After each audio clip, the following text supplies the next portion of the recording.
This week, Rob Allen from ThreatLocker joins us to talk about stopping the bad. Great conversation we had with Rob about how we detect threats within our systems and our networks. In the security news, a cool story about Citizen Wade, the curious case of a Netgear router vulnerability, some Enzyme new features. We've got HPE Aruba device exploits. We've got Avanti Connect Secure exploits. We've got laser fault injection, and we've got Fortinet firewall exploits, which I'm prepared to talk about at nauseum. We've got some lights at Shmoo decoding some protocols, 802.11ah as an example. Rhode Island got hacked, and all the other hosts love to talk about it, so we'll talk about it again. We'll all talk about our experiences at Shmoocon. Lee's got some stories as well, some breaches mixed in with some AI content as well. Sam Bound also has a lot of stories to talk about, including quantum, because he has to make sure we always include a quantum story, which I appreciate. And Mandy has some stories as well, including some on Linux, which is exciting, and the Turks and Caicos. With that, stay tuned, all that and more on this episode of Paul's Security Weekly. This is a Security Weekly production for security professionals by security professionals. Please visit securityweekly.com/subscribe to subscribe to all the shows on our network. Broadcasting live from G-Unit Studios in Rhode Island, it's the show where exploits run wild, packets aren't the only things getting sniffed, and the cocktails flow steady. It's Paul's Security Weekly. ThreatLocker implements a least privilege approach to cybersecurity, blocking every executable unless specifically authorized by your team. This methodology mitigates ransomware, supply chain attacks, and zero-day exploits, and ensures protection for your organization 24 hours a day, 7 days a week. To learn more about how ThreatLocker can help prevent known and unknown threats in your digital environment, safeguard your data and operations from threat actors, and align your organization with respected compliance frameworks, visit securityweekly.com/ThreatLocker. Quick question: do your end users always, and I mean always, without exception, work on company-owned devices and IT-approved apps? I didn't think so. So my next question is, how do you keep your company's data safe when it's sitting on all those unmanaged apps and devices? 1Password has an answer to this question: Extended Access Management. 1Password Extended Access Management helps you secure every sign-in for every app on every device because it solves the problems traditional IAM and MDM can't touch. Check it out at securityweekly.com/1Password. Welcome to today's interview segment. I am your host, Paul Asadorian. I am joined by Miss Mandy Logan. Mandy, welcome. Why, thank you. It's so good to be here, and I'm glad we got to see all of you except Rob this weekend. That's right. Mr. Jeff Mann is here with us. Jeff, welcome. Ditto, ditto, ditto. Josh Marpet is here with us. Josh, welcome. Always a pleasure, and what they said.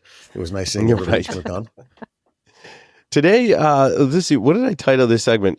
Stopping bad things, right? We're going to talk about some bad things that are happening out there that are kind of the latest trends, if you will, and how to stop them. And here with us from ThreatLocker is Rob Allen, their Chief Product Officer.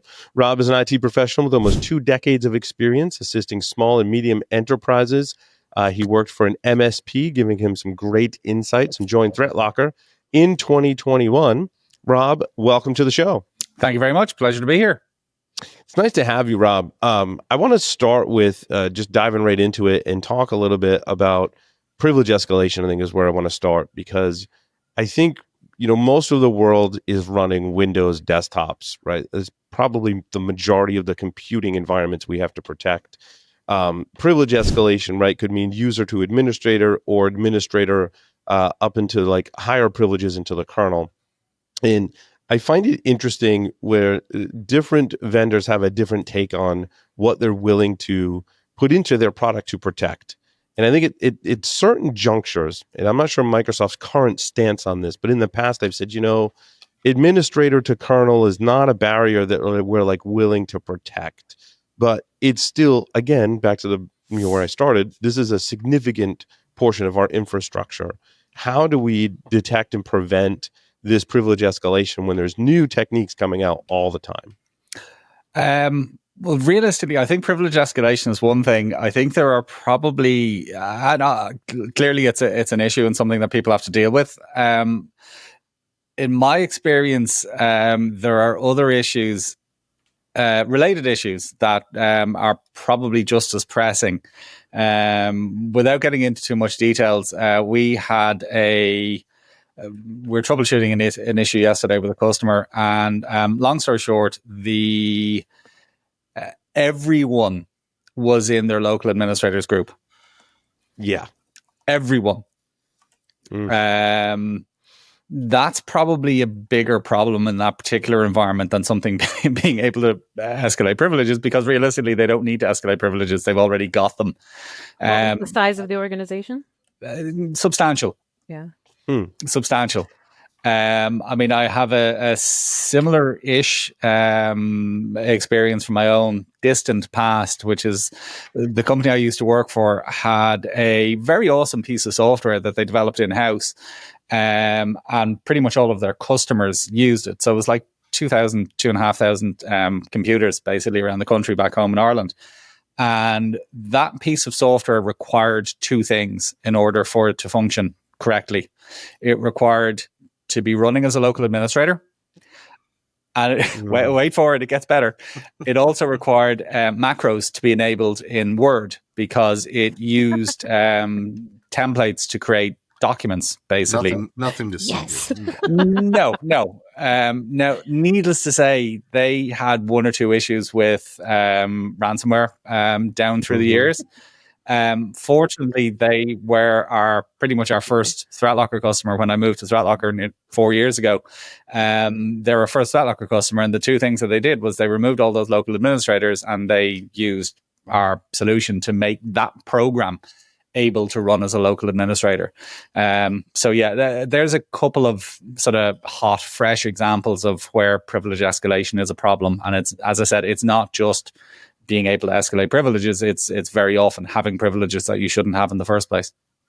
Yeah, I think there's a couple different buckets I put that in, right? The first one is what you're referencing, Rob, is you need to plan out your domain in terms of privileges and assign them appropriately and correctly, which is a monumental task if you're running any kind of large, forget enterprise level Windows environment, right? That's a huge task. You know, the other is I think you got to do that first, of course, and then maybe move on to some of the more advanced techniques that we have. But that's even more complicated. I was reading about Microsoft's UEFI lock, where they're relying on the security model within UEFI to prevent tampering with the operating system. I think it's a great technology, but it turns out that like this newer feature that came out like I think last year, not a lot of people are using it because it can cause issues with applications. And I think that's where a technology like ThreatLocker comes in, is you've got this vast landscape to protect and all of these security controls and knobs and dials to turn, and figuring that out is super complicated. And if you don't have some other kind of protection software that's helping you mitigate some of those exposures, you might be the victim of ransomware, as an example. No, Absolutely. You will be the victim of ransomware. When, not if. Right. Is that kind of where ThreatLocker comes in? I think we've already given some examples, right, where it can help in that particular aspect. That is one of the areas that we can help with. I mean, look, it's fundamentally about reducing privileges as much as possible, and that's not just privileges over escalation. It's not only privileges around what you can do. It's also what you can run, what programs are able to do, etc. We may talk about that in a few minutes. But I suppose a great way of looking at it is assume breach. So just work on the principle that they're already in. They're on your network right now. They've got full, administrator access on your domain. What can they do? The sad fact is, in most environments, the answer is quite a lot with those privileges, and very often undetected. Which is one of the biggest problems is they could be there for weeks and months, and typically they are there for weeks and months before they're ever detected.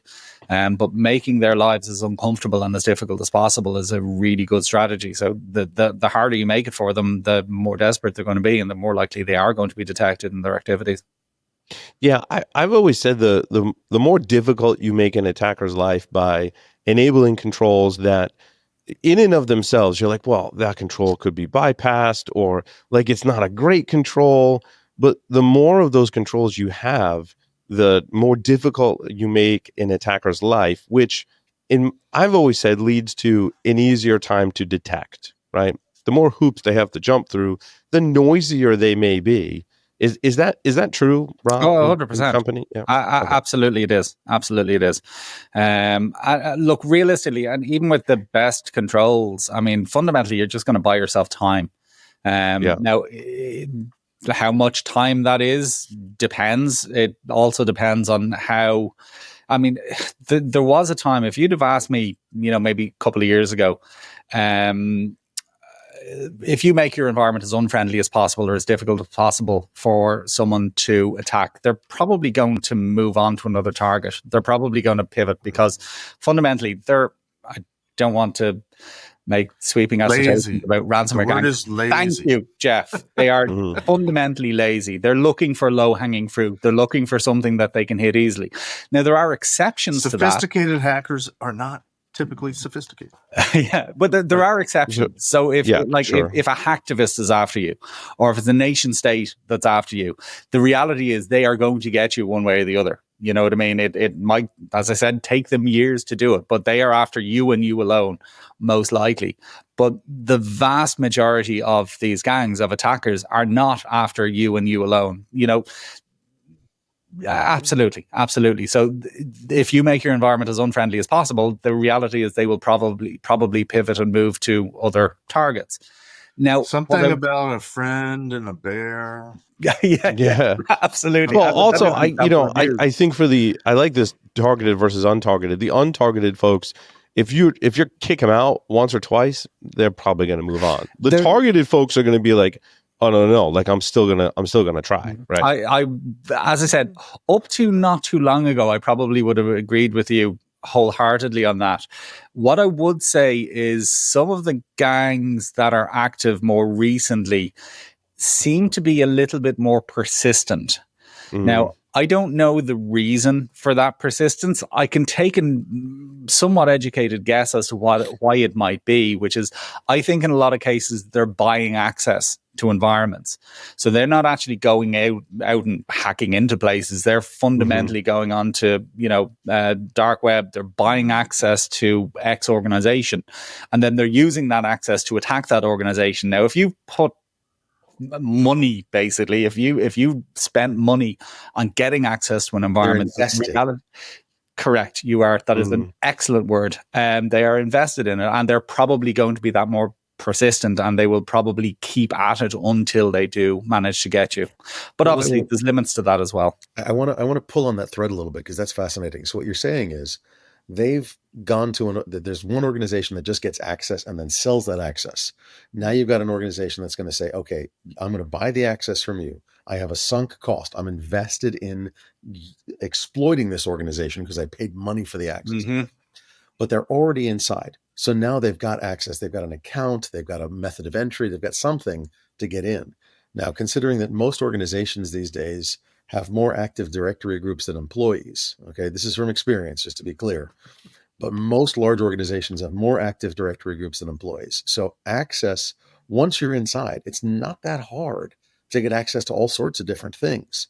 So now that's where the detection abilities and the idea of slowing down the ability to actually do anything is the important part.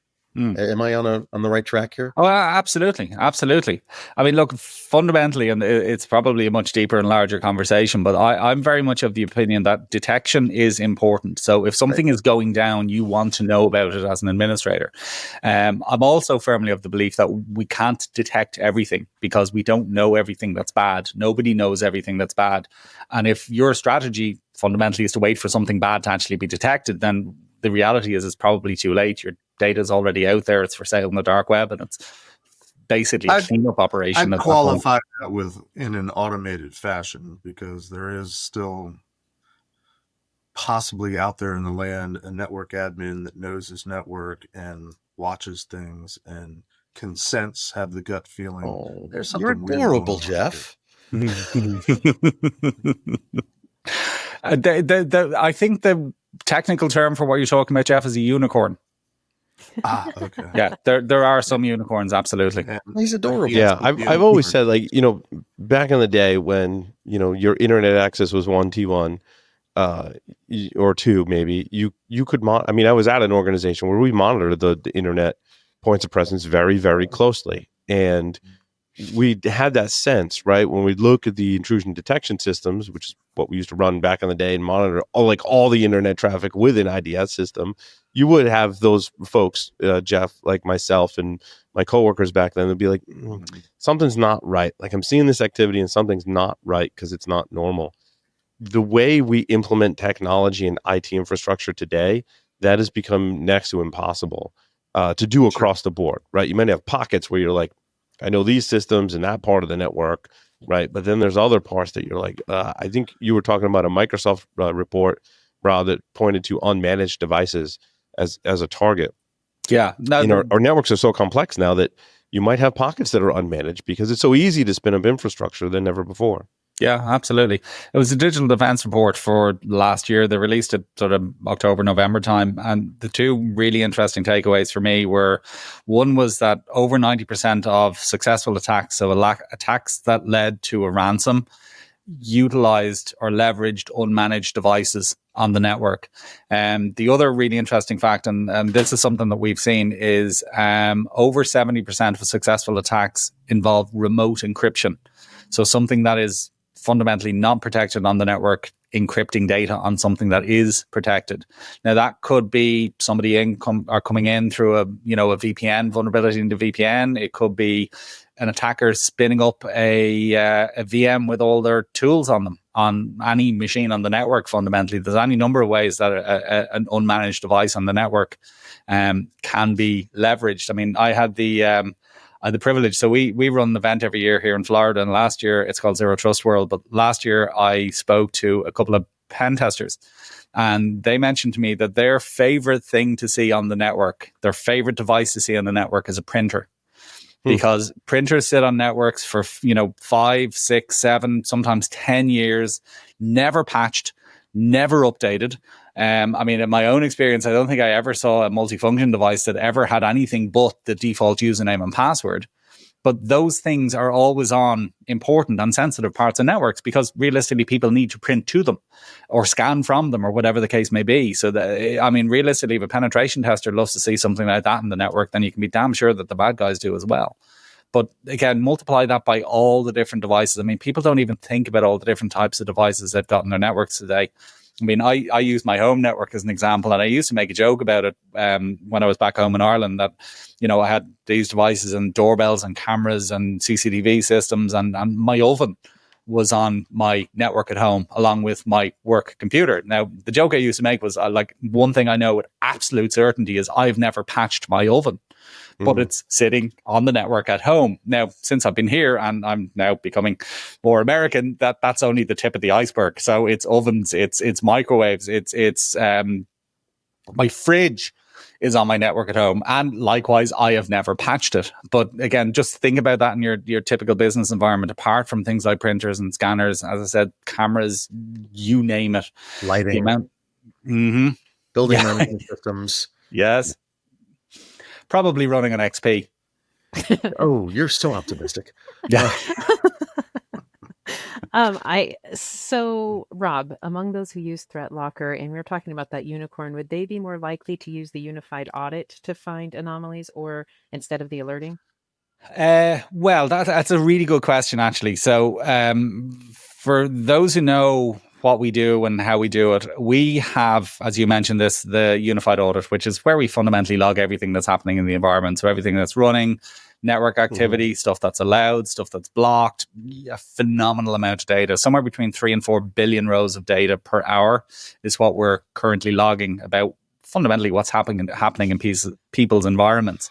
Now, your unicorns would go through that information and try and find abnormalities. They'd try and find odd things. So is something being blocked on one of my servers? Do I need to investigate it? That kind of stuff. But unfortunately, it's looking for a needle in a haystack because there is so much data there. I mean, on average, it's about 7,000 or 8,000 rows of data per machine per day is what's logged in the unified audit. Now, that's fine if you've got 5 machines. If you've got 5,000 or 50,000, then it is very much needle in a haystack stuff.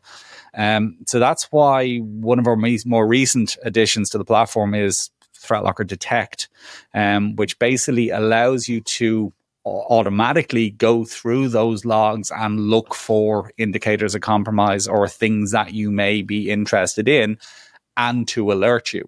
Now, it could be, I suppose, standard IOCs. It could be things like, somebody tried to run an IP scanner on one of the machines. And believe it or not, that's one of the earliest indicators of compromise you see in many attacks is, Nmap or an IP scanner or something that is otherwise good. I mean, it's not malicious. It's not something that your typical EDR or AV is going to kick off about because, it's good software. But it's one of the first things that will be run when they get in because they want to see what else is out there on the network. I mean, they're enumerating, they're trying to figure out what they want to attack next.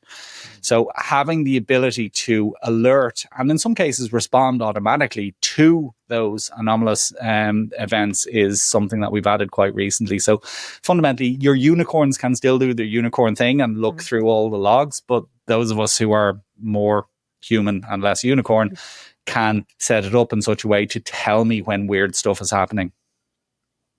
Yeah, but you got to have a little bit of unicorn in you to be able to semi-intelligently set those thresholds for your automatic alerting. Absolutely. And the way we approach it is we've got what we call master policies effectively, which are standard ones that basically all of our customers who are using that product will get. So they're the sort of, I'm not going to say it's a black box, but they're your black box. They're the standard detections. They're the things that the IOCs that realistically you want to know about. But the beauty about it is you can build your own ones out as well.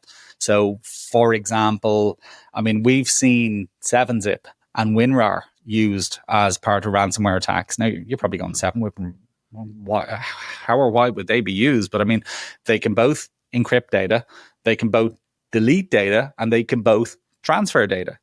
Now, they have all of the characteristics and hallmarks of ransomware, and they are actively being used and will actively be used because, again, they're not bad software. So, as you said, Jeff, your unicorn might say, well, look, I want to know if somebody tries to run WinRAR in my environment, or I want to know if somebody tries to run AnyDesk. Again, AnyDesk is not a bad tool. It is not inherently malicious, but it is pretty much the remote access tool of choice for ransomware gangs. So, again, tell me if somebody even tries to run it. They don't have to successfully be able to run. We probably blocked it anyway.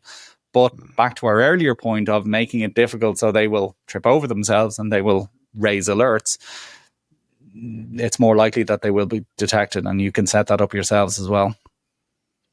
Rob, I'm curious, when we talk about indicators of compromise or IOCs, where are the best sources to get that?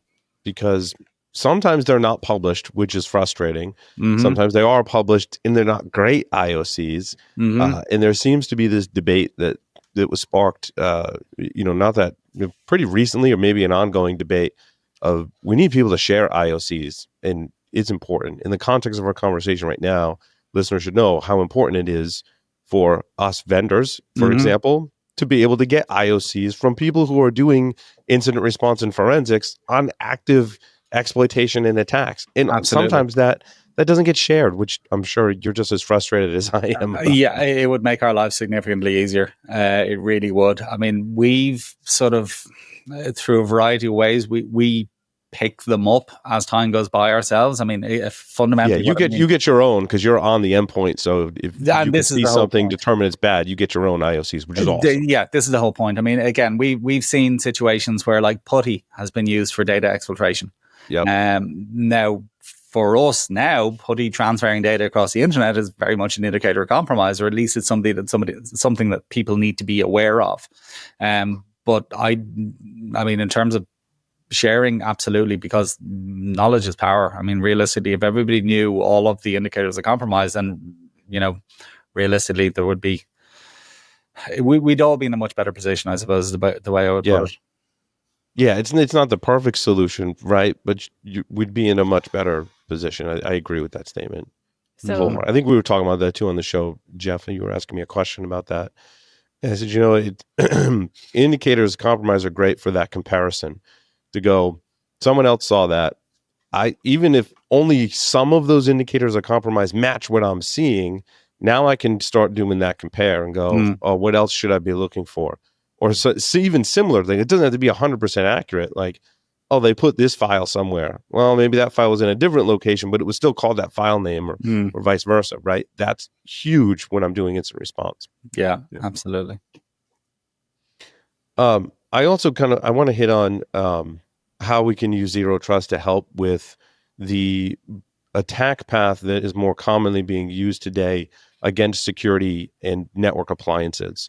It seems every week we've got new vulnerabilities that most of which, or some of which anyway, have active exploitation that's being observed, and they're using that to pivot into people's networks.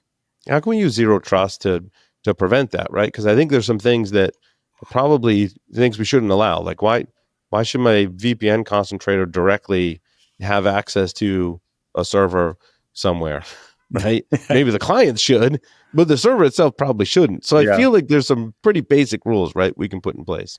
Yeah, no, absolutely. I mean, as you said, configuration is probably part of it, but I suppose go back to the earlier point about assuming breach. So just work on the basis that they're in. You know what I mean? Like, try and stop them getting in. Absolutely. So, I mean, patch your appliances, keep an eye out for, newly released vulnerabilities. As you said, it's probably even more than weekly at this point. It's normally, a new serious vulnerability is announced pretty much every day of the week that ends in Y. But again, work on the basis that they're in. So what can they do once they are in? If they can't run things that they shouldn't be able to run, if they can't, use PowerShell or PuTTY or whatever the case may be for data exfiltration, then you're very much limiting their ability to do damage, whether it be through exfiltration of data or encryption. Yeah, for sure. Is there a way, there's probably something real obvious and I'm missing it, but is there a way when a new vulnerability comes out to sort of categorize the IOCs that would indicate exploitation of the new vulnerability? Not publicly available that I'm aware of. I mean, I suppose for obvious reasons, they tend to be somewhat guarded in terms of, I mean, you don't want to give somebody the whole ball game. You don't want to tell somebody the exact steps that you need to take to exploit this vulnerability, which makes sense, I suppose. So it's probably further down the road that you see things like POCs and something that you could use to build IOCs from. And look, that's not in every case, but I suppose it's in most cases. Yeah, detecting the exploitation and detecting the behavior after the fact are two different things that you have to do. And it's hard. It gets complicated depending on which type of technology and platform that they're attacking. I mean, look, fundamentally it comes back to, I'm very much of the opinion, like people think that patching is going to save them. So I'm going to keep all my stuff patched and up to date, and that means I'm going to be fine. It's a good idea, but it's not the be all and end. No, absolutely. It is certainly so. And I will never criticize somebody for patching. What I would criticize somebody for is for thinking that patching is going to in any way, shape or form keep them safe. I mean, what I try to say to people is, look, assume everything you are working with right now, every piece of software that you are using is full of holes. And that it is just a matter of time whether or not those holes are known about and being exploited. So, I mean, I'm talking to you on Chrome right now. I mean, my Chrome is up to date. I'm sure there's a bunch of vulnerabilities in it. I mean, Windows yesterday was Patch Tuesday. I think they fixed 8 0 days that I'm aware of. Oh, and I can't. That's the operating system that I'm using, and multiply that by every piece of software that's on this machine. So patch it, absolutely, but don't think that patching is going to save you. It is just a question whether the holes that are there in the software that you're using are currently being exploited or not. If only there was a framework out there that required you to patch and log and monitor and review. And harden their network. But like where my brain goes is hardening too. I think it's something that people get hung up on patching, in my opinion, and not hung up enough on what security controls do I have available to me today, and what can I enable, and then march down the path and make that the project and a function of your infrastructure teams in addition to patching. Because a lot of times, look, I followed vulnerabilities for 20 years, right, on the show. Oftentimes you'll see this vulnerability, the exploit will not work if this other like security control is in place. And I'm like, oh, this is like a solvable problem. We can get ahead of it, right? It goes back to making the attackers' lives more difficult. Enabling these security controls, I believe, is better than patching, in my opinion, because we can only patch what we know about. We can only patch what is available. We all know that there's 0 days. People are holding 0-day exploits out there today. I'm going to point out that I was on the call with a company the other day who has, and the traditional sort of metric is that 10% of your gross revenue should go to your IT. That's not security. That's just IT. Okay.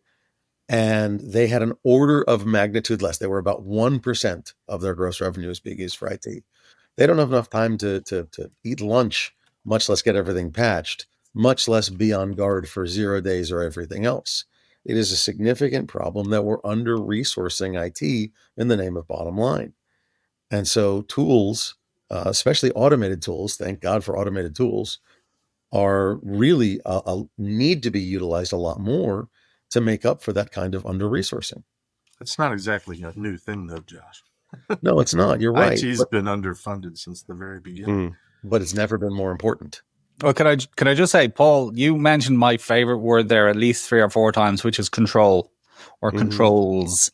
So fundamentally, there's 2 broad ways that you can approach the problem of cybersecurity. You can approach it from a detection and response perspective, which is, again, dependent on knowing all the bad things and being able to recognize those bad things when they're happening. Now, that is important. There is a value to that. But the other way you can approach it is from the control perspective. So, as I said, blocking things from running that shouldn't be allowed to run or don't need to be able to run, or blocking PowerShell from accessing the internet, or controlling access to storage, etc. I mean, realistically, in most environments, most people have very little by way of control. I mean, firewalls, great example. Firewall is a control, fundamentally. It's a set of rules. This is allowed to happen and nothing outside of that can. But in most environments, most organizations have very little else in terms of controls. And that's where we see people layering detection on top of detection, on top of detection, on top of detection, like 3 or 4 different layers of different detection tools, fundamentally all looking for the same known bad things, and very often falling over each other when they do actually find them. But again, as I said, nobody knows all of the bad things. So depending on detection and depending on recognizing something malicious happening is probably too late, and it's not conducive to success. So what I try to, or the gospel I try to preach to people is balance controls with detection. So it's multi-layered. It's different approaches, different strategies taking place simultaneously. It's not putting all of your eggs in the detection basket and hoping bad behavior is going to be recognized. It's applying to controls to your environment and also complementing that with detection to tell you when something is trying to get by or get past or get around those controls. And detection is easier and has, I think, a lot more value when you apply other security controls to reduce your attack surface. Correct. And limit what can run.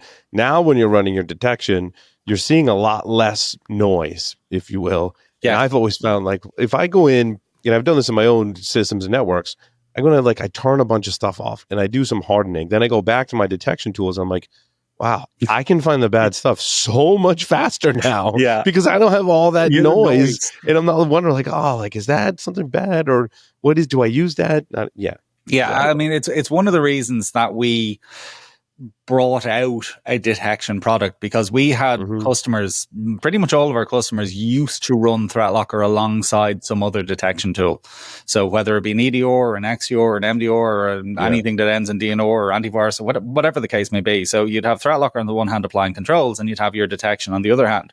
What they realized very quickly is when you do have ThreatLocker in play and secured, then all of a sudden your detection tool doesn't have a lot to do. It's kind of looking around going, just not much going on here today. I don't really have much to do. So they were basically then at that point saying, well, look, do we just dump our detection tool because it's not really doing anything and just use ThreatLocker. So it made sense for us. And again, going back to Mandy's point about all the data we gather, it made sense for us to build detection capabilities into what we do, but to have them focused as another layer along with the protection, the proactive stuff that we already provide. So fundamentally, the detection is not the entire game. The detection is just it's a whoopsie, somebody's allowed something they shouldn't allow, or, as I said, something anomalous is happening, then we need to know about it. But realistically, the proactive stuff is what is going to keep you safe. Rob, we're coming close on time, but I wanted to ask you about the product suite.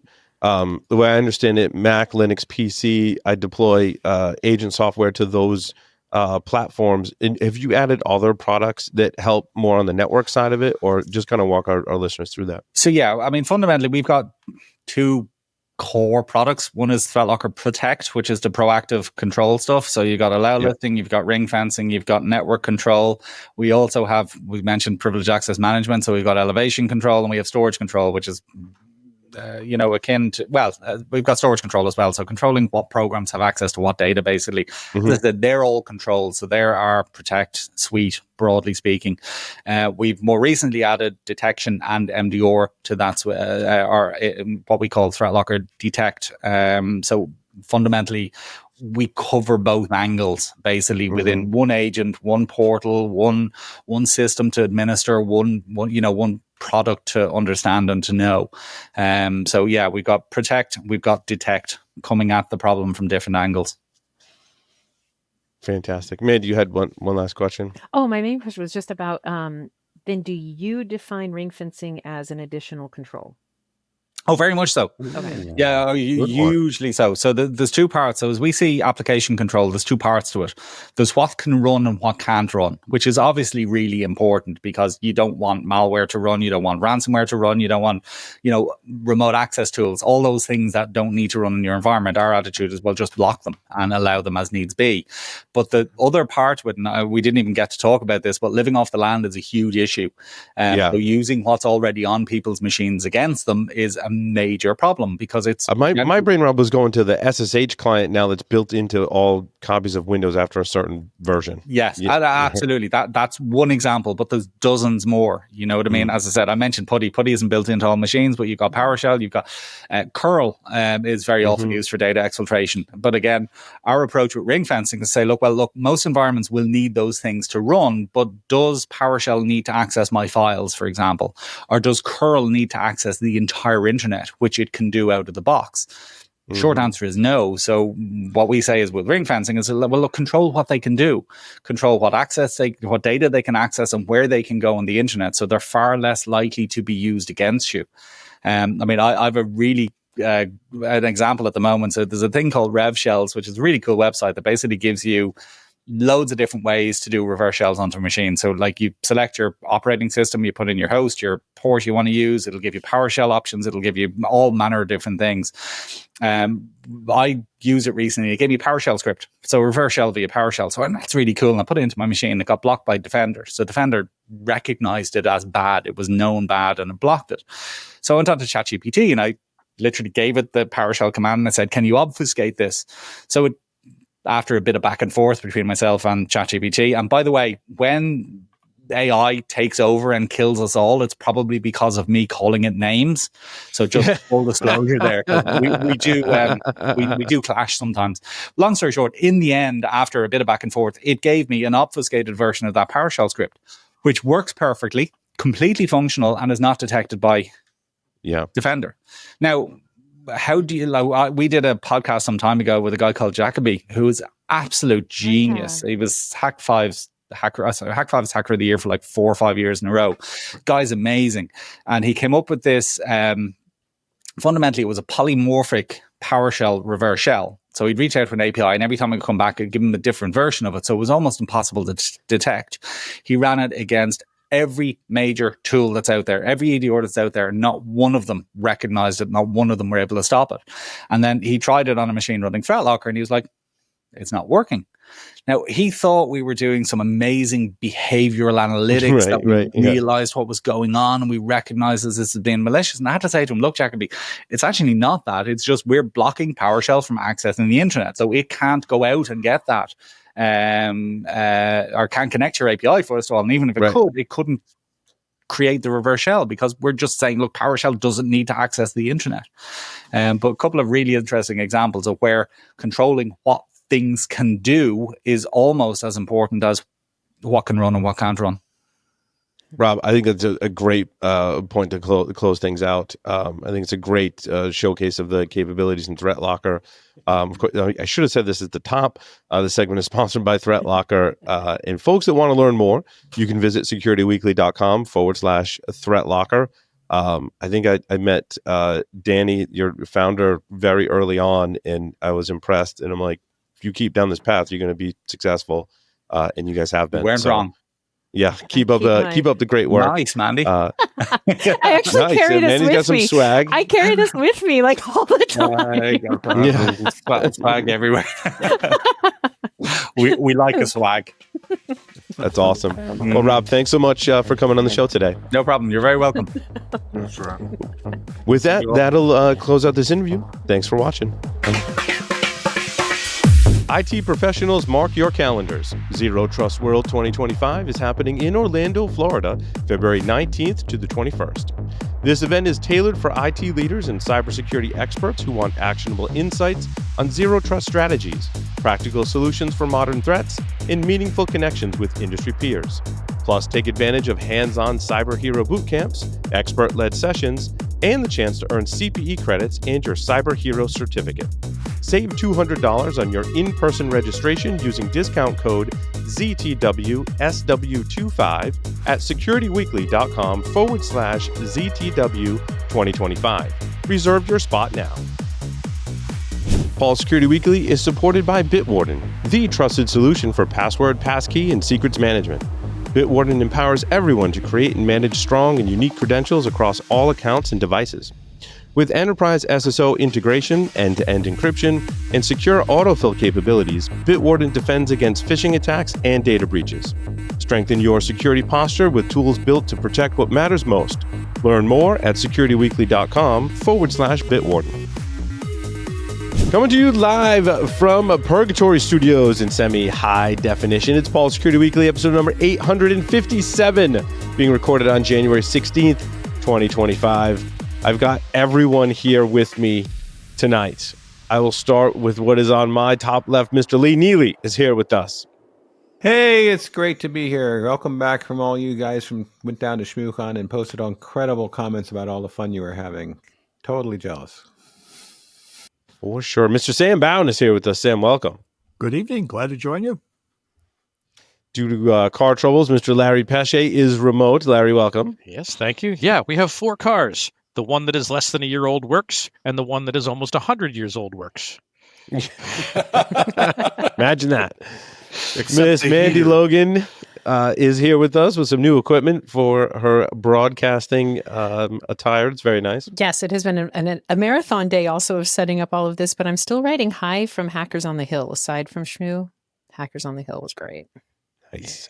Mr. Josh Morpett is here with us. Josh, welcome. As always, I love it. I just got back from Shmoo as well. I did not get to go to Hackers on the Hill, but next year I'm looking forward to it.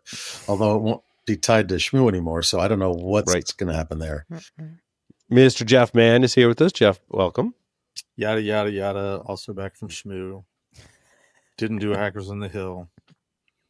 Glad to be here. Thanks for checking in.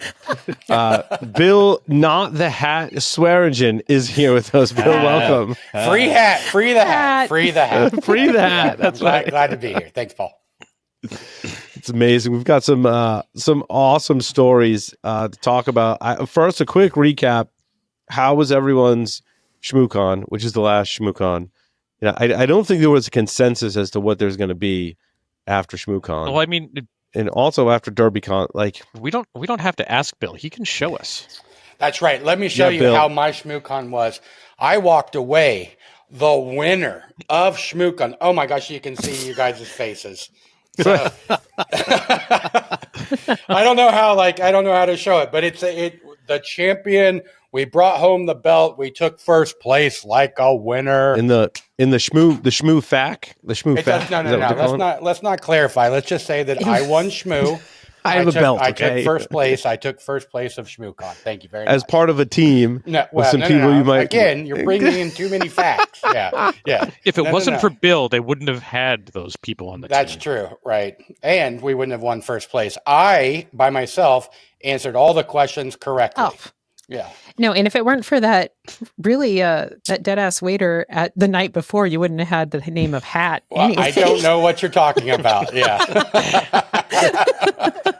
Bill earned a new nickname that he's trying to shed, Yeah. and it's called the Hat. That's not going to happen. So that's No, why I think it's best if we don't even tell the story. We'll just kind of leave it at Yeah. that. Well, And so for the, the- and No. for the the best- record, is not the Hat, is just Hat. it's just Hat. Yeah. The thing is, I tried to fight the guy, and he ended up being a lot bigger than I was. So I just yeah, the name I was just, like, Bill, you want? yeah, oh, the- you don't want to fight him. the Dude. name I'm just just telling you right now. Sizing up, I'm like, and even better when we started busting your stones and calling you Hat, like he stood up for you, like, hey, that guy has a name, it's Bill. he's a class act. I like the guy. I don't like the name. Yeah, So, I mean, yeah. one thing I'll miss about Shmoocon is like the highlights, and it's interesting in the archives before the last Shmoocon, we were finding the oldest Shmoocon like blog post that we made, and the highlight reel is not all that dissimilar from previous years. Yeah. So after they won the Shmoocon FAQ, someone handed me a printer, and I was like, "Hey, Larry and Bill, before you guys talk tomorrow morning, we should totally smash the printer." And I did. And I love Bill's perspective. Love the goddamn floor. Spectacularly. Like Bill's it was, perspective was the greatest Yeah. because Bill could see the glass like reflection from the glass as I raised it up and smashed it in the glass.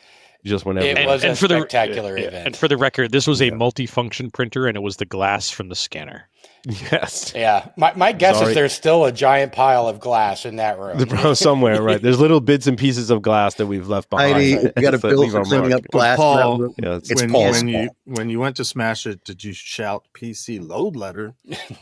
No, but someone that was else said. did. I Yeah. think Uh, that You was didn't said, say yep. it. Somebody else was like, "PC load letter, bitch." That was and, mean. and for the record, I think that was in a different hotel. I don't think that was in the Shmoocon hotel. Right, yeah, I yeah, think- that was- yeah. Well, I think it should be noted that Larry and Bill did an awesome presentation, and I It do was think all awesome. the listeners should look up as soon as the archive is released for that talk and for all of the talks.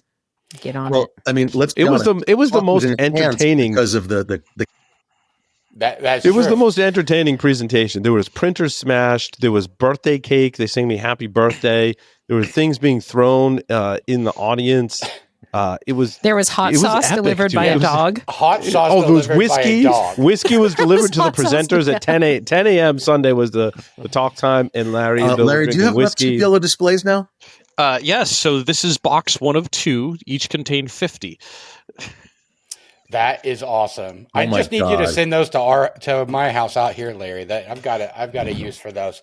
Yeah, it was great, and thanks, Mandy. You know, I had one person come up to me afterwards and say, "Hey, I just wanted to thank you for your talk. I watched it while I was pooping."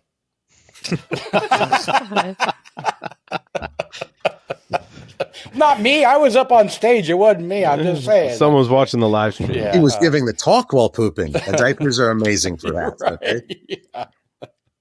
Now, the Shmoocon was a wonderful. That's funny. Shmoocon was a great conference. The talks were fantastic. The old home week of seeing all my friends and family there, it was amazing. I got to go to the Potters after Sunday night to help load out, and it was Heidi was crying, like just crying over and over and over again. It was absolutely beautiful. So it was a great conference, and I'm sad to see it go, but they went out on top, man. They went out on top. Yeah, no, I agree.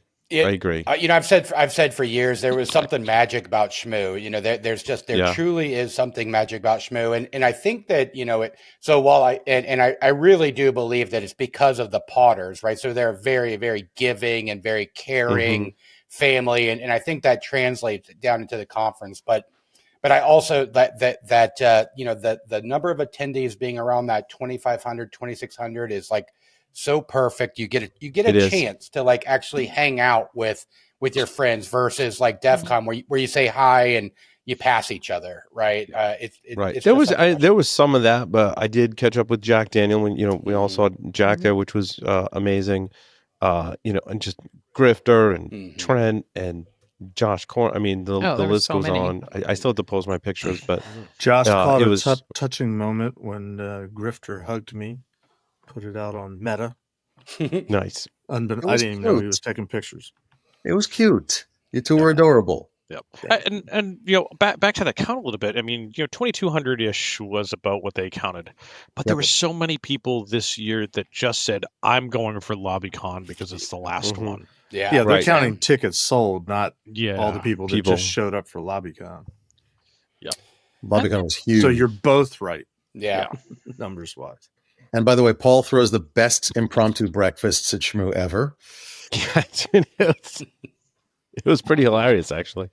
I think I was going to breakfast by myself, and that quickly changed to almost all of us going to breakfast together. So, which was nice. It super motivates me to do things. Larry and Bill, your talk inspired me, and I think just talking with all my hacker friends at the conference inspires me to always take on a project and get really super motivated about it. That's what I love about conferences. I think Shmoocon was the one of the great ones for that. So I've been furiously coding in C++ for the Yeah. ESP32 platform because I was inspired, and the inspiration not only came from Larry and Bill giving the talk, but from other people who either knew a little bit about it or knew nothing about it, and were like, "What does that thing do? That's so cool!" Right? I'm like, "Wow, if I can make it do some cool stuff, or if I think it's cool, like other people might too." So For sure. there's that. Yeah. Yeah, it was a great time. I probably went to more talks this year than all the years prior for all conferences. Conferences? Yeah, right. Yeah. They were great. And it was Deviant's the only Deviant's safe hacking talk was awesome. If they catch that on recording, highly recommend it. Yeah, that was the toughest. That spot right there. Every room was filled with awesome talks. Yes. Oh my God. Yeah. Every single talk sure. was like, I want the recording. By the way, the recordings are going to be out in another couple of weeks. Awesome. Nice. So all the it was interesting. 2 years ago when I went to Shmoocon, everyone had a Flipper Zero, and that was the shiny new hotness. I feel like this year, some people had them, but it was interesting. Most people had the other ESP32 based devices, and Laura mesh tastic. Larry and I picked up some new mesh tastic. I got my LilyGo T-Deck Pro. I got that working with the app, so I could do LoRa stuff. That was one of my goals. And my story number 5 is, I think, kind of indicative, where the story's going with the Flipper Zero. And someone made this attachment that just does everything, right? Like a CC1101 for sub gigahertz, an NRF 24L01, which is a 2.4 gigahertz transceiver, an Ethernet interface, a Raspberry Pi Pico, the video game module, an ESP32 camera, 3 ESP32 microcontrollers, and I'm just like, there's something to be said for breaking out functionality. And is this cool? Yeah, it's cool. Is it practical? Not really. I think it's going to breed more problems than it actually solves. Hey, right? let's attach your Flipper Zero to a brick. Yeah. Right. Yeah. So the device itself is bigger than the Flipper Zero. Yeah. No. Wait. He hasn't attached a Flipper Zero to a Flipper Zero yet. That's a good point. I mean, there's some cool Flipper Zeros, so I still use my Flipper Zero. There's some cool things on it. If I want to emulate an AirTag, it's got a great little app for that. And you can get telemetry from your other devices on the screen of your Flipper Zero, which is nice. There's an ESP32 add-on that you can link them together. But I just think that, a laptop with the right dongle or dongles and, the CYD, the LilyGo, and an M5 platforms, there's just been so much development on all these platforms.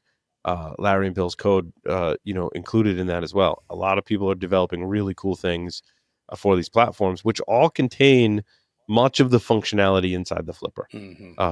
And so I thank the Flipper and the team there, because they kind of they were the bridge for so many people, like myself. I was like, what is this device? That's cool. I want one. I want all the add-ons. And then I'm like, well, what else is there out there to do this kind of stuff? And I'm like, oh my God, there's so much cool stuff to play around with. And people just started developing like, oh, I want to make a Flipper clone. I want to do something similar. And there's so many options out there. It's truly amazing and a lot of fun. And it's kind of my thing right now. Did you Just to see learn they all that stuff. referenced? They referenced the size of this attachment as approximately the size of a chinchilla. Banana for scale. Yeah. Because Americans will use anything as a form of measure. Right. Yes. Yeah. How many cheap yellow displays is the device? Right. Yeah, exactly. Hey, Larry's I just and one last thing on the talk.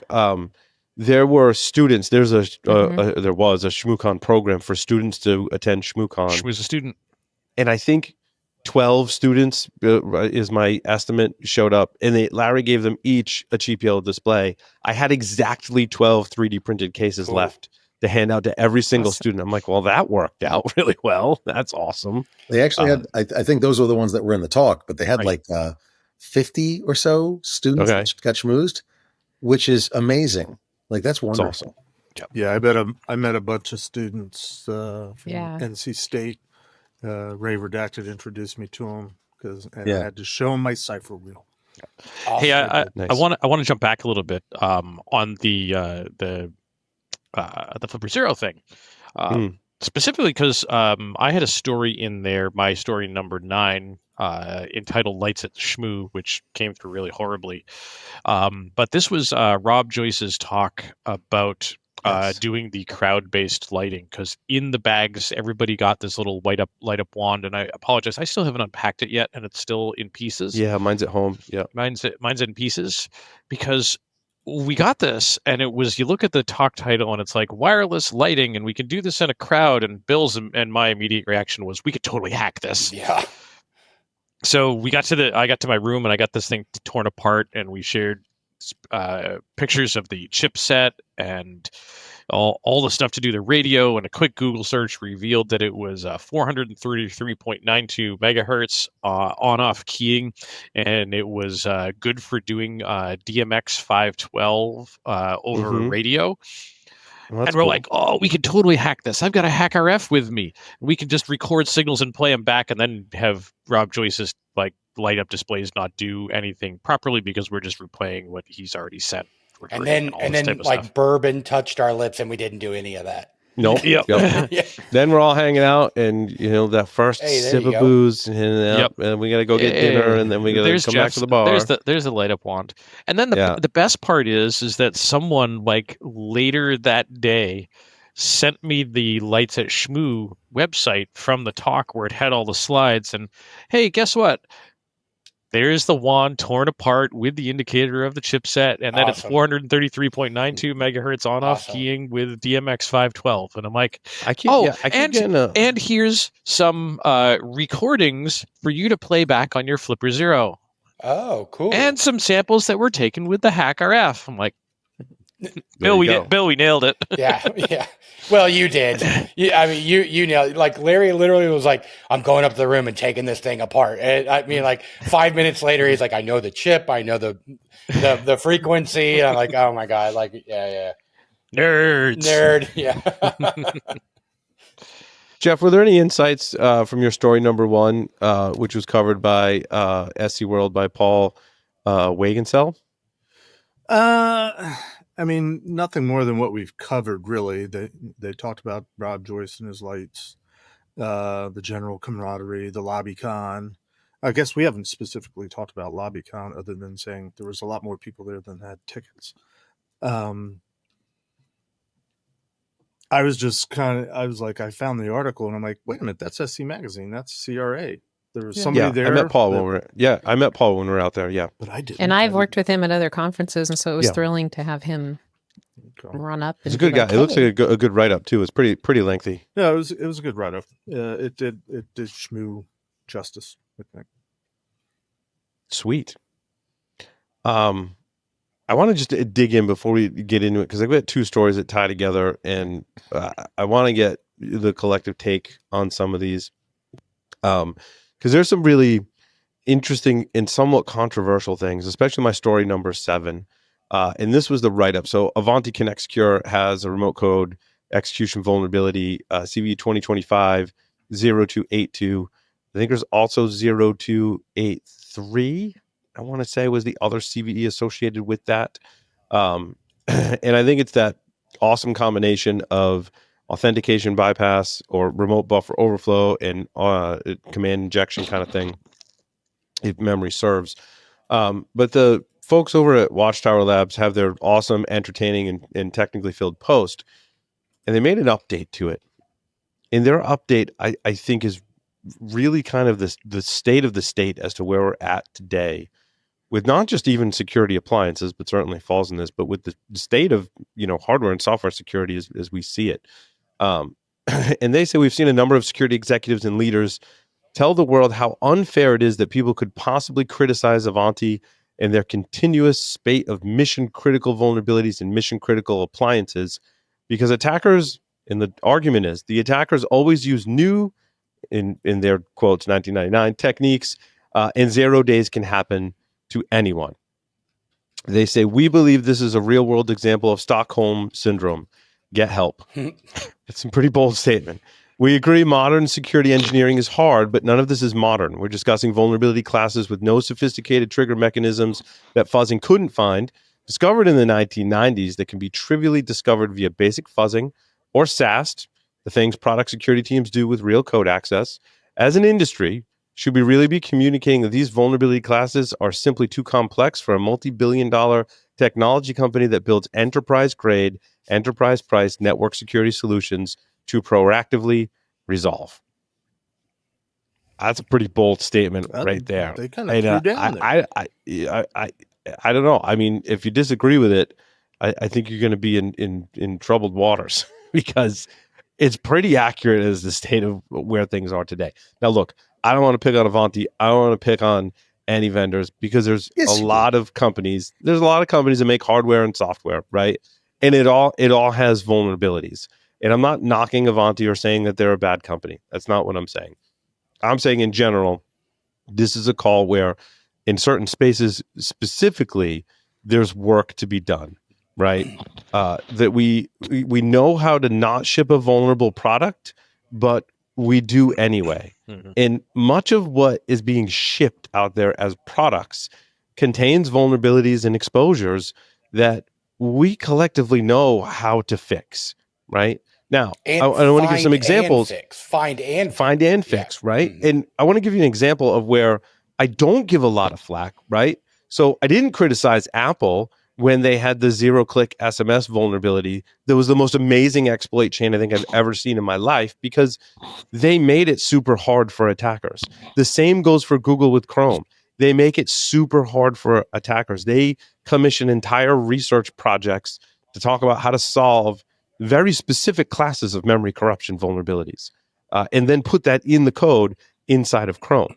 And I don't criticize them when there's a Chrome vulnerability because they're doing amazing work. Now, one can say it's kind of unfair. We're using the largest software and hardware companies in the world as an example, and I'd take that criticism. That's fair, but still, I think these methods are known, that we know how to ship a more secure and reliable product, but we don't. And here we have an example where there's several out of bounds memory vulnerabilities and command injection flaws. These are flaws we know, to build your point, right? Yep. How to find and how to fix. And I'll also argue, Paul, too. Maybe Avanti does deserve a little bit of shade, but if we consider the size of Avanti and the the types of things that they're releasing, the types of code, I'd argue that they represent a company size that should know better and should be having part of these types of things as table stakes as part of their CI/CD pipeline. This is not hard stuff. Well, I mean, so just imagine, that the head of product at whatever company, I'm not going to pick on them, but I get it. It happens, but if it continues to keep happening, at some point that person needs to be held, accountable in that company and say, hey, this is a company priority. We are a security product. We should ship, secure code, right? Or correct code. You dreamer, idealist, optimist. What the hell is wrong with you? Code is not secure, never will be, never has been. He took his hat off, so sun is hitting his brain like it's never hit before. There's different levels of air quotes secure. And I think that I don't want to say like security basics or table stakes, but to me, there's a bar, there's a measurement, right, of things that we know how to find and fix. And if we're not doing that, then something is wrong. If you do have a nice secure development process and you're putting in countermeasures, you're making it harder for attackers, right? Even if you're not fixing your code, but you're putting other countermeasures in place on the platform or enabling your customers to put other countermeasures in place, I'm even okay with that, right? Because this is not something that we need to be greatly innovative to solve the problem. We have a lot of the technology already to address these issues in these appliances. Now, if you do that stuff and someone comes up with a novel exploit chain, like you could look at the laser fault injection on the 2350. Like, I'm not faulting the hardware designers for what they did. They went through great lengths to preserve secure boot and even had anti-fault injection on that platform. I am not faulting them at all, because they did what we would expect them to do, right? They actually put countermeasures in place. The problem is when we get to security and network appliances, especially, there's no countermeasures in place, or very little. And that's the downfall, in my opinion.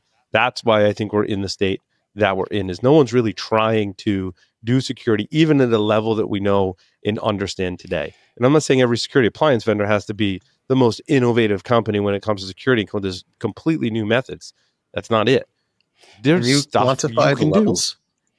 Well, so actually, Josh, that's kind of where I was going to go. And not necessarily define that, but, if we start talking about they kind of beat him up for not fuzzing, right? Okay, well, how long do you have to fuzz before you consider that done, right? So no idea. But they also state that they didn't do any, static analysis of the source code, right? That's table stakes, right? That's absolutely. Yeah. But I'd argue fuzzing in some capacity is also table stakes. Just as you should have a solution that is helping your developers with static analysis and or helping your security teams with static analysis, there should be processes that are helping with some kind of fuzzing or fuzz testing, right? Every release. I mean, I covered this years ago when we talked a lot, when I did other shows, when we talked more about AppSec, right? There's technology and process available to go, like, every time I produce a build, go run it through a fuzzer automatic. All the stuff is automatic now, right? Docker came on the scene, right? We all read the books from Gene Kim and we're like, oh, this is totally possible. And it's been years since then. And so if you haven't at least started adopting some of these practices that are constantly testing the quality and resilience and security of your product as you're developing it, that's table stakes to me, Josh.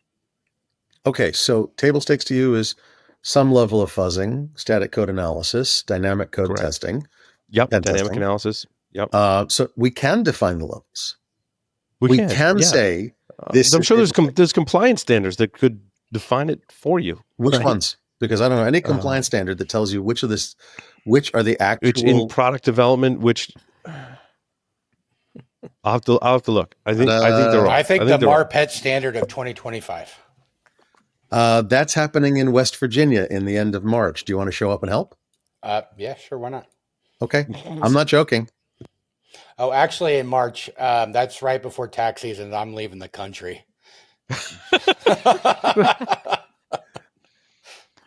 March 26th, I think it is. But what was the AID conference in West Virginia?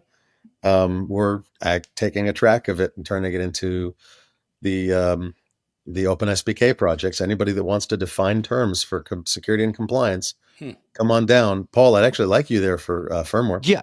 And like Jeff, also Jeff, having defining having terms. an SBOM. Did you hear that? Defining terms. But having an SBOM is awesome. Products should ship with an SBOM. I was on a call with someone who makes software, and I asked the SBOM question. They're like, "We're all in on SBOM. Everything we're creating has an SBOM attached to it, and absolutely, we should all collectively validate that." Right? That's one of the things you do once you have an SBOM. Is now you can start validating it. And that was really refreshing to hear. The problem is, especially when we get to security and network appliances, they don't, to my knowledge, ship with an SBOM. I have kind of a basic question on SBOMs. Are they being implemented by developers in other countries? Yes. Is it only in US? No, other countries as well, and open source. Globally. Open source has an even easier time, especially in certain projects that are even more well funded, like the Zephyr. I think Zephyr's a real time. Is it a real time OS or an embedded operating system or both? No, it's embedded, I believe. It's embedded, right? Embedded. But they produce. It's like automatic in their build process. They have SBOMs. Jeff's got a comment. Two quick comments. One, the PCI ecosystem has something called the Secure Software Standard. It used to be called the Payment Application Data Security Standard, but they expanded it to make it include all software, and it requires fuzzing. Second comment is the new PCI Data Security Standard version 4.0.1 requires an SBOM for all applications associated with payments. I yield the floor. Right, and those applications could be developed outside of the U.S. Yeah. Also, some of the other things too is that we start looking at some of these regulations, specifically the Cyber Resiliency Act out of the EU. Yep. And by 2026, 2027, they are requiring an SBOM for all products being sold. Well, and I think I kind of worded my question incorrectly because I was thinking more about the smaller developers that may not have access to the pipelines that we use in the U.S. Got it. I mean, and Mandy, great question. Like, if you think about a smaller developer, if I were to think about myself as a smaller developer, like just code that Bill and I put together for this cheap white yellow display. I'm not going through the trouble of producing an SBOM for it. Right. That's what I would think. Yeah. But no, you don't have to have a problem to produce one for it, because you put that stuff on GitHub, and GitHub can produce a software bill of materials for you. It's a click of a button. Which we didn't click, though. I mean, I'm curious. I'm curious. We're getting off on a tangent here, but this is doing development for the ESP32 platform. I've observed how it incorporates libraries and other repositories. It's very similar to how NPM and Python do that. In my supply chain security flag started going off, and I'm like, whoa, this is really bad. Like, I'm looking at the project and like, oh yeah, I just pull in this version of the library from this GitHub repository and I just plop it in. And so there needs to be some validation on that platform. I'm concerned about the code environment. I'm also concerned about the hardware environment, as all of the chips are made in China. Mm-hmm. I mean, most of the time when I'm ordering an ESP32, it's coming direct from China. Well, maybe. I mean, it's not coming from the U.S. I mean, there are certainly other areas other than China that are producing chips. I did want to. Did someone else have a comment? Yeah. So I was going to say, just to harp back on the SBOM thing a second. Well, I have a lot of concerns about SBOM because in some environments they're no longer valid, like 10 seconds after they're released. But I was talking to a friend, and we were speculating: would it be the forcing function to get developers really aware of what's in their code, so they know what's going on? And they made analogy to the auto industry, where there's a problem with XYZ brake pads. I don't know what car they're on. Said no manufacturer ever. They know exactly where things are. And that's because they're under TISAX. But my point is right. Can we get a parallel with software? I don't know. Yeah, I think we can get an SBOM, Lee, to your point. The overlaying it with the data of, is what I've incorporated in my code bad or good? That's the more challenging. I don't think it's a panacea for everything. I'm just thinking we can raise the bar and get us in a better spot. The one thing on this story, and I'm going to send us down the rabbit hole, and we'll just have to table it, is we didn't talk about the other side. So you're out there, you've got your Avani, you've got your Palo Alto, you've got your Cisco gear and all that stuff. What do you do to make sure you're not stuck with one security product going south, right? I mean, patching aggressively is not enough. Not the answer. Well, yeah, I mean, that's a great segue into the 0-day bug in Fortinet firewall attacks. At my last count, there were 29 vulnerabilities that were patched by Fortinet, which is a good thing. In fact, that they're releasing patches for that's a good thing. But my controversial statement is on this one, because it just kind of provoked this thought of with the Avanti one and many others, the vulnerability is in the web management interface. And we tell people not to expose it to the internet, but obviously people do, right? And we tell people to change the default credentials, and obviously people don't. So like that ship has sailed. What if we were to live in a world where management interfaces on security and network appliances could not talk to the internet by default? And maybe some people already do this.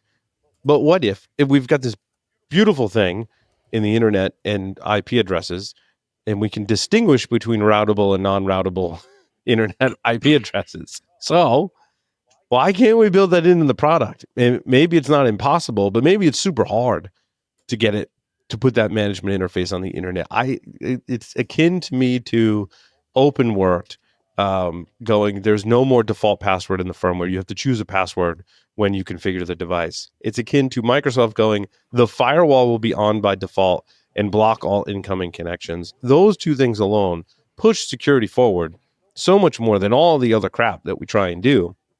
And here we are sitting on like tons of RCEs for all of these different devices on their web management interface. Why can't we just say, hey, it's not exposed to the internet by default anymore? Like, you can't expose it to the internet. There's a lot of ways to skin that cat. So, Paul, I love that. And I think for the most part, by default, these things are coming with the management interface not exposed to the internet, and someone has gone and physically made them that. And I love the fact about, like, what if you bake it into the code? Yeah, the code itself won't talk to a routable IP. It only talk to RFC 1918 IP addresses. And go install that at a university. Well, yeah, but this is the point. I was at the university when we said every Windows computer will have a firewall enabled by default, and that pissed a lot of people off, and people got over it. Yep. And the internet's a more secure place as a result. Right, but now go install that at a university where every host has an internet routable IP address and always has and always will. You and I know that those places still exist. Yes, they do. That have, like, every host in the university, because they got a class A or whatever, something ridiculous, that instead of using RFC 1918 reserved internal addresses, everything has publicly routed, even though it's behind firewalls and you name it. I've got it. RFC 1149. Just switch to that and we're all good. What is 1149? IP over AVN carrier. But then they're gonna fly into drones that are flying over New Jersey. Like, come on now.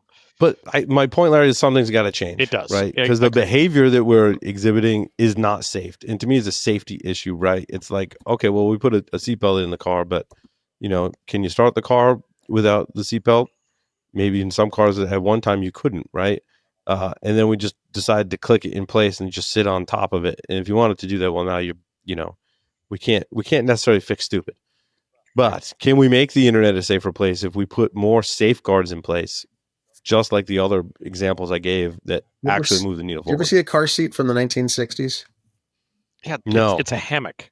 It was literally a single metal bar in front of a kid sitting without any restraints on them at all. It was just basically like a high chair with a single metal bar in front of their chest. It's, how do you kill a kid in an accident? That's what a car seat. My car seat in the 60s was a blanket on top of all the suitcases in the back of the station wagon, so I could lie down and be comfortable. Well, and don't forget the mom arm bar. Yeah. Oh, yeah, of course. And there were no seatbelts in the cars in the 60s. So, but keeping with the seatbelt analogy, I think that to get to where Paul is describing, it's not going to be a finger snap. Remember, was it about 66ish that seatbelts became required, but no lap belts? And then in about 68ish, you had the lap belt that was fastened to the ceiling that almost nobody used. And then somewhere in the 70s, we got the ones that came down and you had to have, it was an evolution. You didn't do a finger snap from seatbelts not required to a full shoulder harness. Right. You're going to have to, because otherwise people will revolt. And I think the urgency is, I don't want to describe a 10-year process. I think that's going to just fail, but because of internet speed. But I'm thinking, you could, if you could get rid of default passwords first, let's say, and then people revolted in both cases, right? People are like, "What do you mean you're going to turn the firewall on by default?" And the open work community is like, "What do you mean you're going to make me choose a password? Like that's inconvenient." But eventually, we all adapted and we got over it. And they dug their heels in the ground. They're like, "No, this is going to make things more secure." Now, I want to do the flip side of this is. Paul, how do you why can't I take a security appliance and expose the web interface to the internet? Is it not resilient enough to be exposed to the internet? Because that's the other side of this problem. Is we should get devices that, back to our previous story, we should get devices that are more resilient. We go, don't expose that to anyone but yourself, because people will hack into it. It's like, what?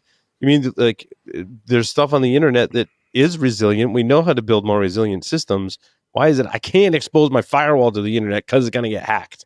Which is ridiculous, given that firewalls by nature are connected to the internet most times, right? It's mind-boggling. I think it's very intriguing that a lot of times when we talk about this particular topic, how often the automotive industry comes up. I find it very interesting how our brains automatically go there, and we've solved this problem in a different way. And think about all the other regulatory areas that so just say pharmaceuticals or like whatever, but we seem to always land on automotive, and I wonder why. Like, what's the correlation there? Because typically the hacks don't kill people in gruesome ways. Yeah, so I understand that, but like, why? So I think it's because of the broad impact of trying to secure people that literally don't want to be secured or don't really care that much. I mean, think about, and then there's those who do want the safety and security. Think about how intensely people will research what vehicle they are going after. And yet you have the other side of, I know for a fact right now, you can still buy bottle openers that are the exact size and shape of various receptacles so that you can plug your beer bottle opener in and bypass the beeping. Right. Yeah. Which is a very similar concept of what a lot of people do with internet security. Well, yeah, it's just like if I had a firewall and it's like, oh, I won't talk to the internet. I'm like, all right, fine, I'll put a Raspberry Pi on it and connect it. The Raspberry Pi will be connected to the internet, and then it'll be good. There's your workaround. I think actually we should do it the other way. Driving is a privilege that can be taken away easily. So should the internet. So, you're too stupid. 30 days, no internet. Well, so Josh, maybe you're onto something, and not no internet, but so think about like when when a car manufacturer has to do a recall of like, sorry, you're going to have to pull every one of these products out, right? Or, that'd be tough, but Well, the problem is car manufacturers keep track of who they sell things to.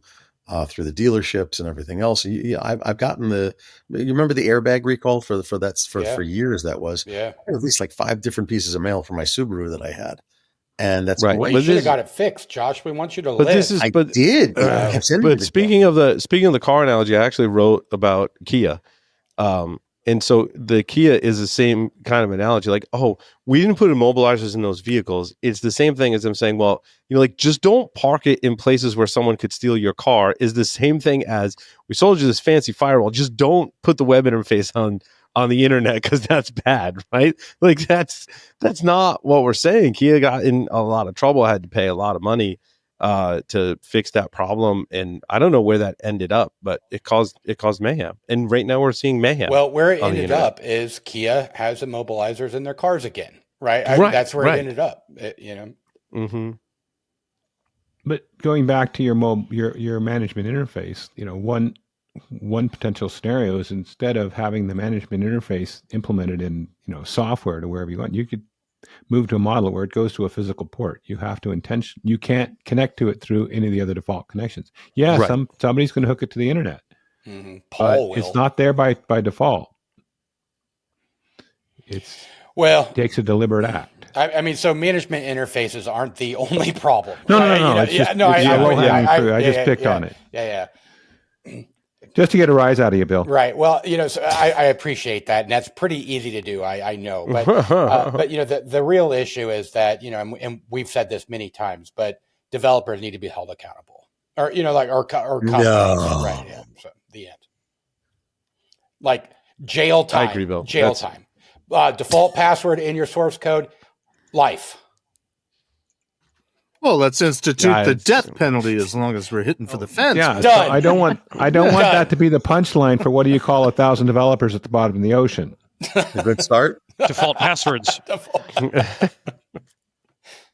No, I mean, in all seriousness, there should be consequences to things, because if you did something that was an accident or you didn't know about it, like a 0 day is a 0 day. There's nothing you can do about that. If you wrote decent code to all decent, reasonable standards, it's an accident. It happens. Yeah. Okay. But if you put a default password in, if you put a blatant SQL injection in there, if you put whatever, and you're not doing static code analysis, you're not doing dynamic code analysis, i.e. pen tests, you're not doing XYZ things, then there should be consequences. What should those consequences be? Do we license software developers? Should we charge their company money? Jeff, I can see you making money fingers. Yes. For anybody that's listening, Jeff is doing the touch your fingers together for money. Wait, I thought that was a new way of saying I love you. Or I will crush you. I will injure you. Put your hat that takes me back. That takes me back to Bill and Larry's talk. The sign language person at the front of the room. Oh, the interpreter. I felt bad. She had no. So all of you, what is sign for hot dog? You saw it. She was like, I think she was doing that. Okay. Nice. Good catch, she kept Manny. saying it like over and over. and there's the bun and there's the dog. Yep. And we kept making her say it. I know. over and over. You saw how they switched out, right? Yeah. It's like, I'm done. Yeah. I'm giving up. Yeah. She had like a 25 hot dog limit, and she was like, I'm out of here. So I'm glad they were able to. I'm glad that the people could visually just see the AI, like the hot dog cars, the Cybertruck, the hot dog Cybertruck and stuff. Oh. A few years ago, Shmoocon actually had teletype operators. So there were screens at every talk, and there was somebody at the other end of a telephone link typing out what was being said. Bruce Potter's on stage and he starts playing with them. And it was just, so the thing, this screen over here, she has to type anything I say. Oh, we're going to have fun with this. And the teletype operator goes, please don't. We did that during one of the fail panels because they had the same thing at DEF CON, and they have to type everything we say, and like, is it a real person? And they commented, yes, it's a real person. Mm-hmm. That's what the AI wants you to think. Yeah. Anyway, motivate developers, fines. I think that's a great idea, but the problem is that if that development company is in India, can we actually find them? By the way, who is the regulatory authority to find them? Yeah, but also how are we policing the free and open internet, right? Because one of the other thoughts is, what if I just go scan? Not me. Someone scans the entire internet, which doesn't take all that long, and identifies all the exposed management interfaces, and then turns off service for those IP addresses. Like that, I don't want to suggest that, because the internet should be a free and open place. Yeah, I'm just saying that is a solution. I'm not saying one I'm a big fan of. Put it that way. You just left off the wall of sheep part, but whoever lives you have to preserve the integrity. The problem is country, have at it. But the problem is preserving the integrity of that process, right, and the accuracy of it. So I think one step, and this is something, Josh, something that you work on extensively, and I appreciate all your effort there. But I really do think it's important for policymakers to understand that the person that is putting these vulnerabilities into software is the developers and not the hackers, right? Like, hackers broke into this. Hackers take advantage of that's them. right. Like, but that's, it's a concept that I don't think that many people outside, this, our listener, audience that really understand, right? This was inserted by the developer, right? I think that's a really key point. Like, going back to Hackers on the Hill, meeting with Senator Gillibrand's office because their pushes toward creating a West Point, a brick and mortar West Point for cyber security. And they really want to understand, they were asking for input on like, how do we develop that so that first and foremost, people know that it's available as a career path, but also what are things we need to get more entrenched in policy and understanding that we as hackers understand. And that's an incredibly key point, that you really need to start paying attention to development. Wow, did we make it through like 2 stories so far? Or No, I think we're let's hear from Sam. Sam, what's your most story that's got you most jazzed up this week? Well, it's a simple one, and one that is pretty scary. There's a story where they took a medical chatbot and they trained it on medical information. They made a corpus of well-backed medical serious information, and then they tried adding a small amount of disinformation to see how much harm it would do to the efficiency of the chatbot. And they discovered that you can put on a really small amount of false information in. You can get the amount of false information down to 0.01%. And that will cause it to give wrong answers 10% of the time to real patient queries. So this is extremely troubling, considering that almost all the LLMs are trained on a monstrous pile of data from the internet, and a bunch of that data is wrong. It strongly suggests that the whole idea of you training these on a lot of data is kind of hopeless, and you're going to have to go back to the Wikipedia model where you actually pay experts to write high-quality stuff to train your chatbot. Wait, there's stuff wrong on the internet? So in cybersecurity, where 10% of the information is wrong, does that mean the chatbot gets it 100% wrong? Well, not 100%, but a lot, obviously. So this is, if you go to Hugging Face and .co and you look at the amount of data sets that they have there, it's unbelievable. There's something like hundreds of thousands of data sets, I forget. And when you look, and you're like, oh my God, they have everything. But when you look at the data sets, some of them are remarkably good. Don't get me wrong. Some of them are amazing, well curated, scraped, or collected information about all sorts of interesting things, from financial tweets to medical information, financial information, et cetera, sentiment analysis, great stuff. There is so much friggin' crud there, though. Oh my God. It is. And by the way, let's be clear. Has anybody ever gotten a data set in any way, shape, or form, not for AI, but for anything that has ever been 100% clean? Never. No. Balanced, Never. done properly, debiased, the whole 9 yards. Never. You're absolutely correct. No. But it was biased. And it was wrong. But that had bias. Yeah. Yes. Dear God. But the point is that this is something that is going to be plaguing us for years, because remember, AI is not the right answer. It is the most popular answer. Well, it's an exponentially growing problem too, right? Because as those data sets, continue to pump out bad data, that data then is being used to train, right? So it grows exponentially. Yeah, because the answers you get from the answers you get from an LLM are a data set over time. Enough answers is a data set of its own. And if some percentage of them are wrong, and they are. Yeah.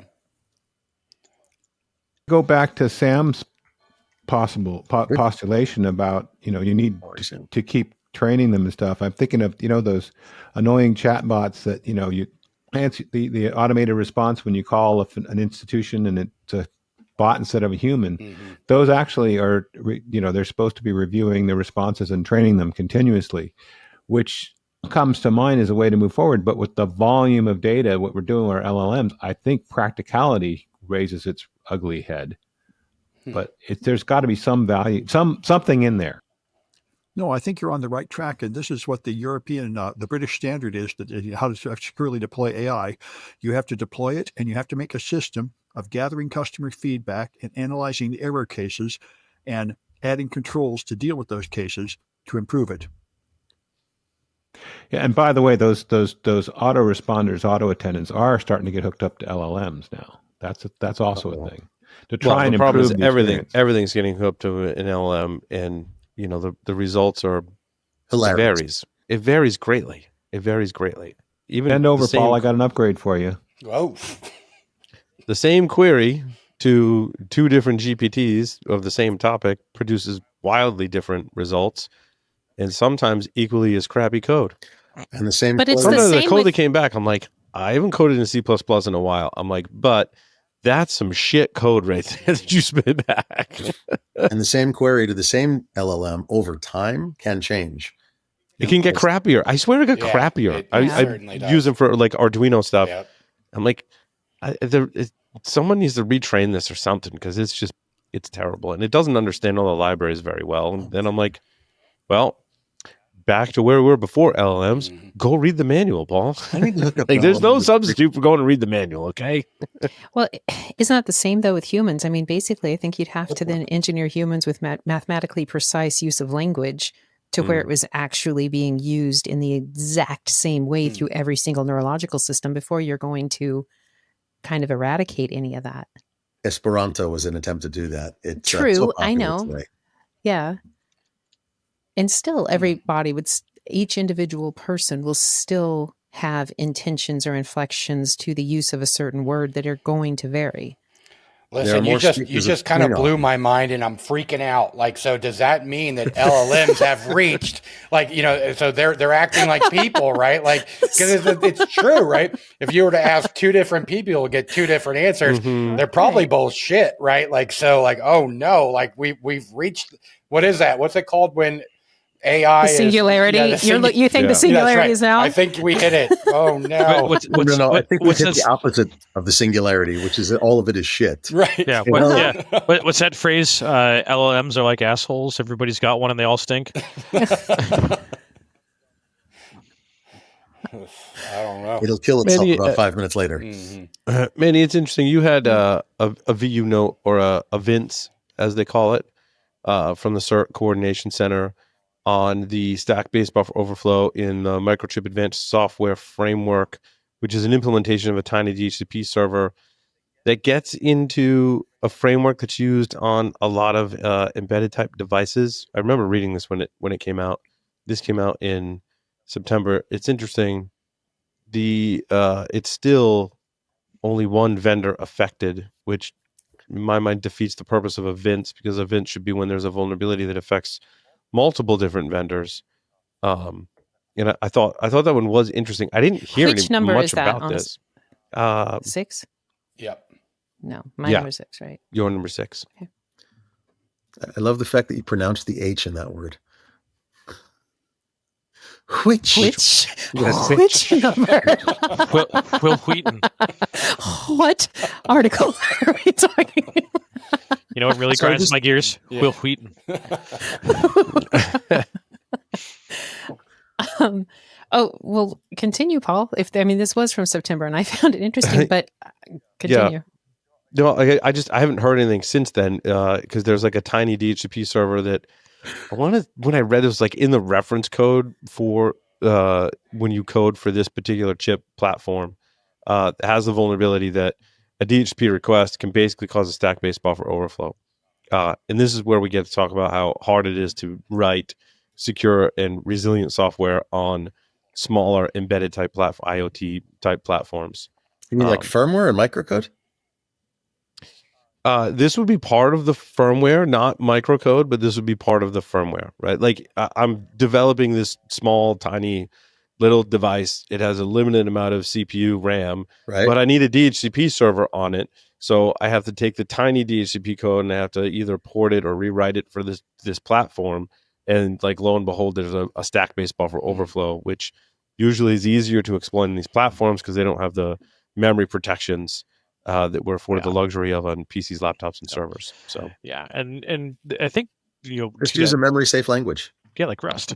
Yeah. So, but that doesn't, people look at that as the panacea. I'm like, it still doesn't cover like logic flaws and a whole bunch of other bug classes. I agree, memory safety is a huge issue. It always has been. It still is. But it's one larger class of vulnerabilities. Yeah. So, and Paul, I think we're starting to see a little bit. In my opinion, that I work with a lot of IoT devices, I think we're starting to see a turning point now in that what Moore's law, the cost of computing power, computing power goes up, the cost stays the same type of deal. In any case, the devices that I've been working on physically lately, like one of the devices is more heat sink than anything else because there's such a robust processor in there that thing gets hot. From either a Wi-Fi or a processing power perspective. There's another one that there's a specific CPU that is AI focused for doing like motion detection and face detection. And we're starting to very quickly get to a point where RAM, flash, and CPU, that argument about them being so small is quickly becoming moot. I agree. I mean, even on the ESP32 platform, my code is pretty terrible in terms of efficiency in lots of other categories too, but especially efficiency. And I'm like, well, it still runs just fine. Yeah. On the chip. It's not a terribly powerful platform, but I'm like, it still runs great. Yeah, if it crashes, it starts right back up. Who cares? Right? There's that too. I think I did fix the crash bug. I'll tell you about that one later. But there was a packet size. ChatGPT told me like, if this packet size is different, you might crash. And I implemented the code they suggested, and I haven't seen the crash bug that I was experiencing before. But yeah, there are a lot more. I was reverse engineering. I was not reverse engineering. Like I took apart the Netgear firmware, right? Mounted the partitions inside the firmware. I wouldn't necessarily call it reverse engineering. But I think they had Bitdefender or Bitwarden. One of they had some security software, like a trimmed down version on there. And I was like, that's refreshing. I like that. I like including more protections and that implement security controls inside of these devices. I mean, it goes back to our security and network appliances. Want to see them be more resilient. If they're more performant, we can start including other things that help the platform be more resilient. And I think in the case of the tiny DHCP and that microchip platform, I think it's a really, really small platform is what I remember from reading it. So it's harder. There was another Vince, VU952657, which I know you all memorize the number and you know exactly what I'm talking about now. This one is with rsync. So we all know and love rsync, right? If you need to sync files from one place to another, quick example, my Flipper Zero, the SD card that's in there, if you want to have a whole bunch of definition files to define different infrared devices and or sub-gigahertz devices, you can pull those definition files down from a GitHub repository, copy them to your SD card. So I used rsync in a shell script to basically pull all those files down and rsync them to my SD card, right? So it's like a classic usage for that. It's very nerdy. But what I didn't realize, so I always looked at rsync, I'm like, oh, that's like a utility I install, like back in the day as a Unix admin, even like rsync was a thing I used to perform various tasks. Well, turns out many backup programs such as rclone, Delta Copy, ChronoSync use rsync as the backend software file for synchronization. Rsync can also be used in daemon mode and is widely used in public mirrors to synchronize and distribute files efficiently across multiple servers. So it has a much larger purpose other than a common utility used by Unix and Linux systems administrators. So the vulnerability descriptions are very interesting. And the impact summarization is also, like when you summarize all these vulnerabilities, so there was like 6 vulnerabilities, right, discovered in rsync from researchers at Google. And they say, when combined, the first 2 vulnerabilities, a heap buffer overflow and information leak, allow a client to execute arbitrary code on a device that has an rsync server running. So I'm the client, I can exploit the server. And for just 2 of those vulnerabilities chained together. The client requires only anonymous read access to the server, such as a public mirror. Well, that's great. Additionally, attackers can take control of the malicious server, right? So now I'm a client, I take over the server. Now I have a malicious server that I control, or I have a server I control. I'm going to use it for malicious purposes, and I can read and write arbitrary files of any connected client. Whoa. Sensitive data such as SSH keys can be extracted, and malicious code can be executed by overwriting files such as bashrc or other. I thought I was like, whoa, that's bad. That's bad. If you got rsync running, you're furiously patching right now. I hope. Right? Yeah, I hope. So, I mean, this is a watering hole attack, essentially. Right. The first attack is I compromise the server, but the second attack is I utilize more vulnerabilities to compromise any client connecting to that. I was like, oh, I haven't used the term watering hole attack in quite some time on the show. But hopefully we find this and fix it before malicious actors catch on to this, because this could be a bad day, potentially. Yeah, this is going to have some downstream impacts for sure. Yeah. There's a whole bunch of infrastructure folks that are like, oh, crap. I got a lot of work to do. It could be worse. There could be no patch available. At least there's a patch for it now. It's what I like about open source, Lee, right? Usually they're pretty good about going, oh, I gotta push the fix out, right? They have gripes with CVE, rightfully so. But they're usually like, oh, like this is my code, it's publicly available. We gotta put these fixes in. Usually there's not too much. Sometimes they will debate, if it's a vulnerability or not. But in covering it for as long as we have, I feel like that's gotten better when they're like, even if it is a bug, I'm just going to, if I think it's a bug and you think it's a vulnerability, I'm still going to fix it. Like, why not? There are rare cases where it doesn't get fixed, I should say. Well, so it says it was versions 3.30 and below. Do we know what the current, is 3.3 recent? Does anybody know? I'll tell you 1 second. rsync in Ubuntu, what is this, 2404? Noble is 3.2.7-1 Ubuntu 1.1. So yes. And on the GitHub site, the latest is 3.4.1. Mm-hmm. So it's close. Updated 3 hours ago. So, Yeah. Like, they're going to be talking about us. Update now. No, what's interesting is it's installed. Lag. It's installed on my system, and it must have been installed as a dependency to something else. So 3.3.0 was the most recent release before this. 3.4 was released yesterday. And what's vulnerable? 3.3.0. Up to 3.3.0, all versions prior. Mm-hmm. So 3.4.0, which was released yesterday, was to address this issue. Okay. And there is no update for Ubuntu to fix it. Just saying. So there's that.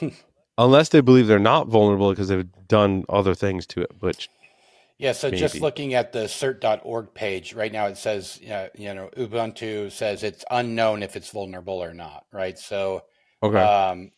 Hey, we can tell them if you listen to the pod, we're telling you you're probably vulnerable. Yeah, for sure. Like, you should look into that. Sure. Dear Canonical, you should look into that. Arch is affected, though. I haven't checked my Arch systems. I don't have one in front of me. Is it running on the other side of rsync? the room. Probably installed it as a dependency. Well, it probably is because I'm copying over the SD file thing. So if it wasn't installed as a dependency, I likely is it installed internet it. accessible, and can I have the IP address, please? Yeah. Right. It is not the rsync daemon. It's just the client. Yeah. So you're going to give me a malicious server to connect to, and then it's game on, right? Then you can steal my SSH keys and have access to all my other ridiculous all systems his cheap yellow displays will be mine. Yeah. Backdoor my repository and put code on my cheap yellow displays that makes the AirTag counter not display in the circle. That's what happened. Mm-hmm. That's the bug. Backdoor the repository. Hey, repository. Can we? Larry, we cover Telefonica because I know Lee and Mandy both have this story. What is Telefonica? Well, and I think Sam did too. I had it too. Jeff. Oh, Jeff. God. Okay, what's Telefonica? It's a European, I think, Spanish telecom company. Oh, okay. So what happened to them? Sorry, it's a Madrid telecom company. Yeah, their Jira tickets were compromised, getting out about 2.3 gigabytes of documents and data. Anything interesting, or just it was basically a compromised password used to then get all their basically all their sensitive. All their Jira tickets were Right. So compromised. all the issues with their software, all the bugs and fixes their customers wanted, and all the supporting documentation. Yeah. All right. Nothing. Well, Jira tickets have passwords in them for sure. Generally, yeah. If I'm thinking at that scale, most likely, if you're talking about an ISP. Remember, hard-coded API keys never happen. Mm-hmm. Yep. So what? 47,000 lines of code, more than 5,000 PDFs, Word documents, and PowerPoints, a bunch of other documents, email and names of 24,000 Telefonica employees. I mean, you should be using Jira in the cloud, right?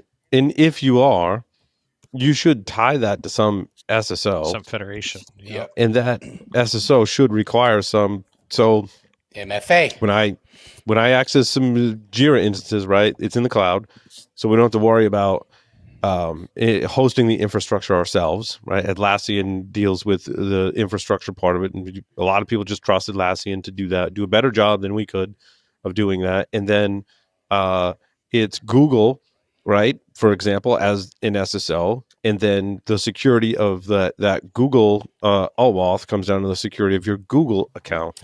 And if you've got can you even have a Google account today without some type of second factor authentication? I don't remember a time where I didn't have some type of second factor authentication. Google makes it easy, right? I mean, the Google Authenticator app with Google, if you've got a Pixel phone, the thing I love is you can tie that to your Google account. Yeah. It can use your phone as a second factor, so it can send you a push notification, and you're like, yep, that's me. That's the easiest one, because then I don't have to go into Authenticator and search for the thing. And then the timer expires, and I have to re-enter the number. And I think the answer to that, Paul, is yes. I'll just ask my 11-year-old. And for those that know, no. Mm-hmm. Well, that's so. I wonder if there's a difference between Gmail and G Suite. I wonder if Google ever. This goes back to our secure by default discussion, right? Does Google allow you to create a G Suite account, more enterprise style account, and have accounts that don't have two-factor enabled, or do you have to go? I would imagine you have to go out of your way to disable that today. So before we move on, I want to point out, people have problems getting into cybersecurity. I want to give you the statement that you just said, Paul. You said your Jira should be a SaaS leveraging SSO tied to your MFA. Correct. That's correct. Right. Okay.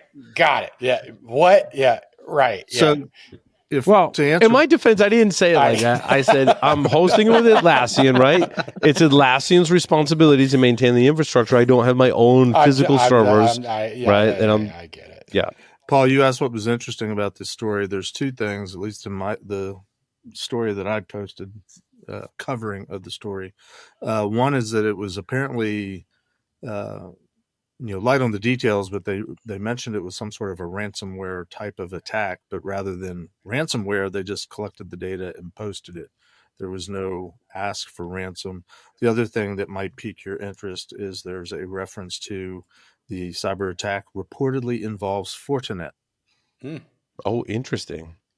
But then they don't give a whole lot of They don't expand on the details. No. Yeah, then we could use let's write a Hollywood script as to how that could play out. Very interesting. Yeah. Where do we want to go next? I'd like to talk Lee's story number 5. Oh, Lee's story number 5. My Jeff Bait story. Appreciate it, Lee. But go. Anything PCI payment card related that makes me think of you. We've seen stories about WordPress program plugins, Magic cards, whatever, that are vulnerable to, for whatever reason, and don't properly protect the card data. But what these guys have found is there's a case where people are putting code right in the WordPress options database table, which is not something the malware scanners are looking at. That will allow, which is a shame, by the way. If someone's mucking with your WP options table, that should be an anomaly in my mind. Yeah. Yeah. And it allows it to create a fake shopping cart on demand, or act as a man in the middle, depending on the situation. And, it's like, wait a minute. Looks like basically, aside from looking for this, the only fix really is to put a WAF in front of it, because you're going to get it. Well, you've got to get the compromised password. So you probably want MFA back to Paul's pixel, allowing him in as well. By default, WordPress doesn't do MFA. You have to add it. You have to add it on, correct? And same with WAF. But the good news is that's actually pretty easy. Both of those things are easy in WordPress. So word fence is a fantastic. I don't work for them. No affiliation, but excellent WAF and product security for. I'm wondering if WordFence detects malicious code in the WP options table. I'm curious how that exploit chain works. Yeah, I bet it does now. Yeah. I'm curious how that works. Like if I put something malicious in a row in the WP options table, that table stores data that gets called. I don't remember where in WordPress, if it's just for the management interface of WordPress or not. I don't remember exactly. Yeah, I have no idea. Yeah, this was an interesting variation on the web skimming attacks that PCI is focused on for the next couple months because there are new requirements coming in 4.01 that are effective. Beyond a WAF, PCI is requiring websites, e-commerce sites to do an inventory of all their JavaScripts and validate them. As well as come up with a justification for why they're there. What I thought was interesting about this article is this web skimming attack didn't go after the JavaScript; they went after the database table. Yeah, that is interesting. Yeah, SBOM. I want to talk about Enzyme. Oh yeah, when I was at Shmoocon, and we were talking with a bunch of people about LoRa and ESP32 stuff, someone said something about Enzyme. And Leonard, I apologize. I wanted to see you at Shmoocon. Same. And we missed you. Larry and I both would love to give you a hug and stuff, but we missed you, unfortunately.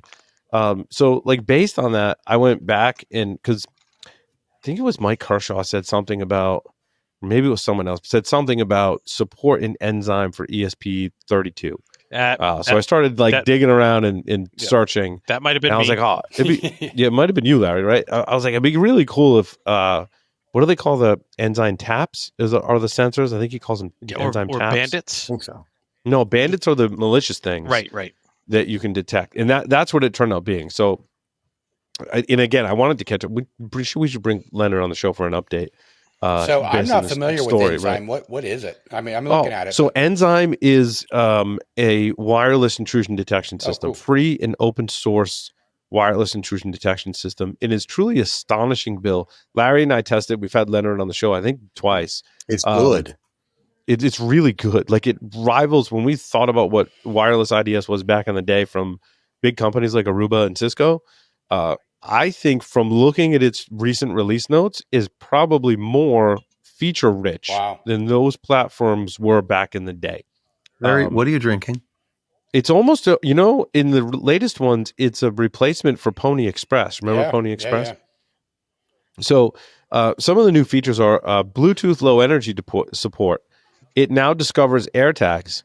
I'm like, can I go borrow some code from Leonard now? Like, I want to see how he implemented that. Speaking of we know a thing or two, Paul, collectively, we know a thing or two about finding and discovering AirTags. Did you run into not Kevin while you were at Shmoo? I saw him and he was there, and then he disappeared, and we didn't get a chance to talk to him. Sorry, not Kevin. I had a great conversation with not Kevin, but that's a aside.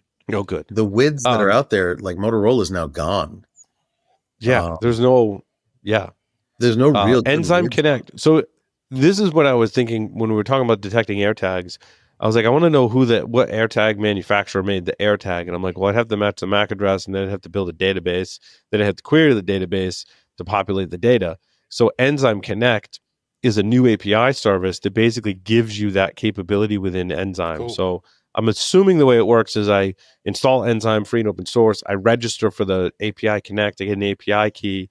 And then as it's discovering things, it's able to query that API and get things back, such as a GeoIP and vendor information for the devices that it's seeing, and he's hosting that all on a backend API rather than like local databases that are included with the source. So I thought that was really cool too. I'm like, can I leverage that? Is that API going to be like open for anyone? I love it. He does detect hacking devices. So OMG cables were the latest one. So he calls them bandits.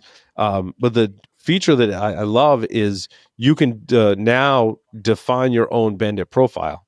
So you can collect information about a bandit and then go add it into the thing. So you can like detect anything you want. I love so I'm that. curious about that. That's a feature of software in general. I think that's like Snort back in the day. Like, we're not just going to give you the rules. You can go write your own rules, right? And that's where it's at. So how do you know how they're detecting OMG? I mean, so like obviously it would be when it has established a Wi-Fi access point or something. That's what it's seeing to detect. Yeah, I'd have to look at the bandit definition, Bill, to see how they're doing that. I'm curious too. It's also how they're yeah, Bill. It's also likely based on the first 420 bits, first 424 bits of the OUI for the MAC address. Right.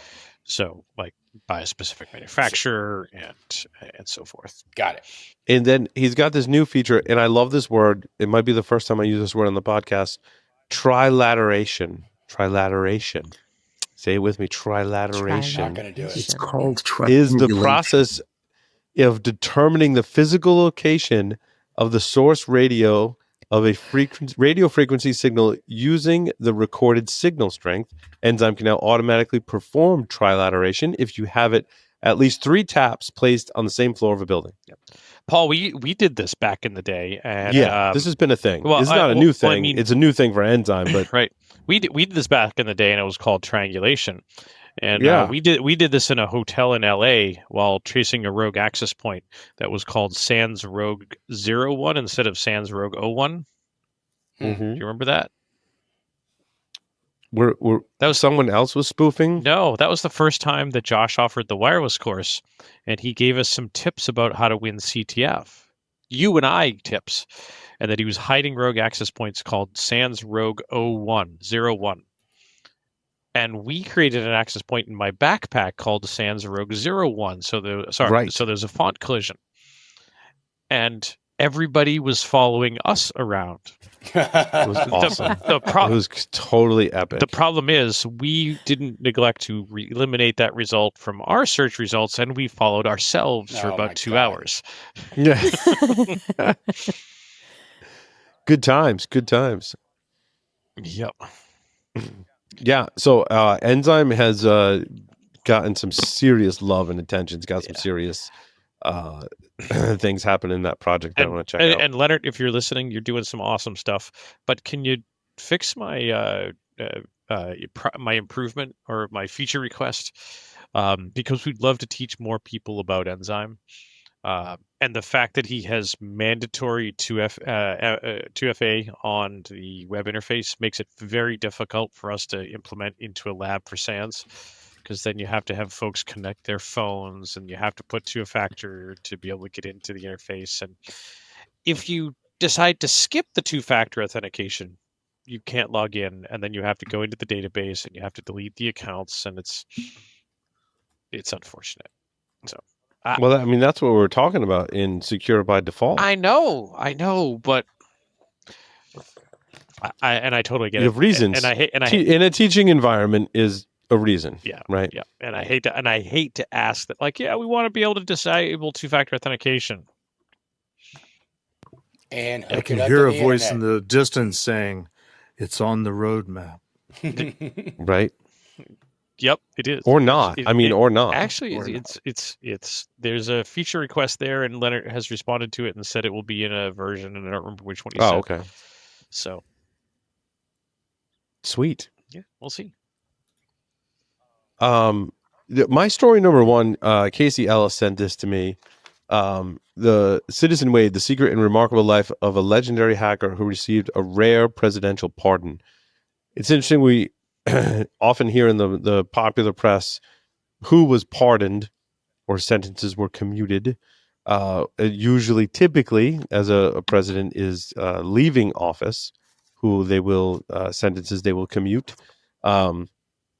We didn't hear a lot about this person, but this is an entire article Australian hacker Chris Wade. In the article is really well done. I mean, it reads like almost like a movie or TV show kind of script, right? Very, very well done, right? They start with he gets a visit from the fish doctor at his aquarium-filled Florida home, and that's how the story starts. And then they kind of backtrace through his entire life growing up in Australia in an area that had no power, let alone a computer and let alone internet, had no power, got computer and internet later on, came to the US. How did he build the supercomputer? There was a mention in here. It was some kind of TVs. Oh, so his garage soon became filled with gadgets and hacking projects like a supercomputer that he put together by reprogramming dozens of MSN TVs, failed consumer internet devices that were sold on eBay for pennies. That's awesome. When he would eventually, his door was broken down in the wee hours of the morning. Now you know where this story's going. For selling access to some of his IRC bots to people who were doing spam. They seized all of his equipment, including the MSN TV supercomputer. And when he visited the Secret Service headquarters or wherever the facility, they were like, all right, you got to tell us how this thing works. And they were super impressed that he built a supercomputer out of MSN TVs. And that kind of sparked the relationship. And he was a consultant basically for Secret Service and FBI.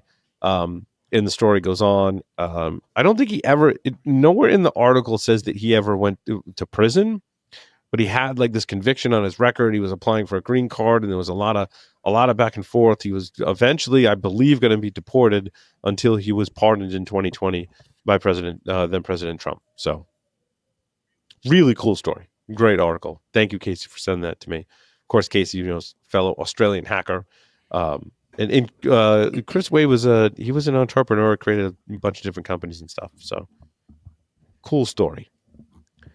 And Casey marked 6 months since his open heart surgery at Shmoo. Wow. He seemed to be doing really well. His scar's pretty epic. I could clarify, he didn't have open heart surgery at Shmoo. No. He celebrated his 6-month anniversary. But I'm like, dude, I got my pocket knife. Like, come on, let's go. Exactly. And I've been to some biohacking village labs and stuff. We can do this. I've seen it on YouTube. That's right. Yep. I'm not a doctor. Yeah, I watched the video. Like, we're good. But unless you stayed at an extended stay hotel, you're not qualified. Right. I got the knife.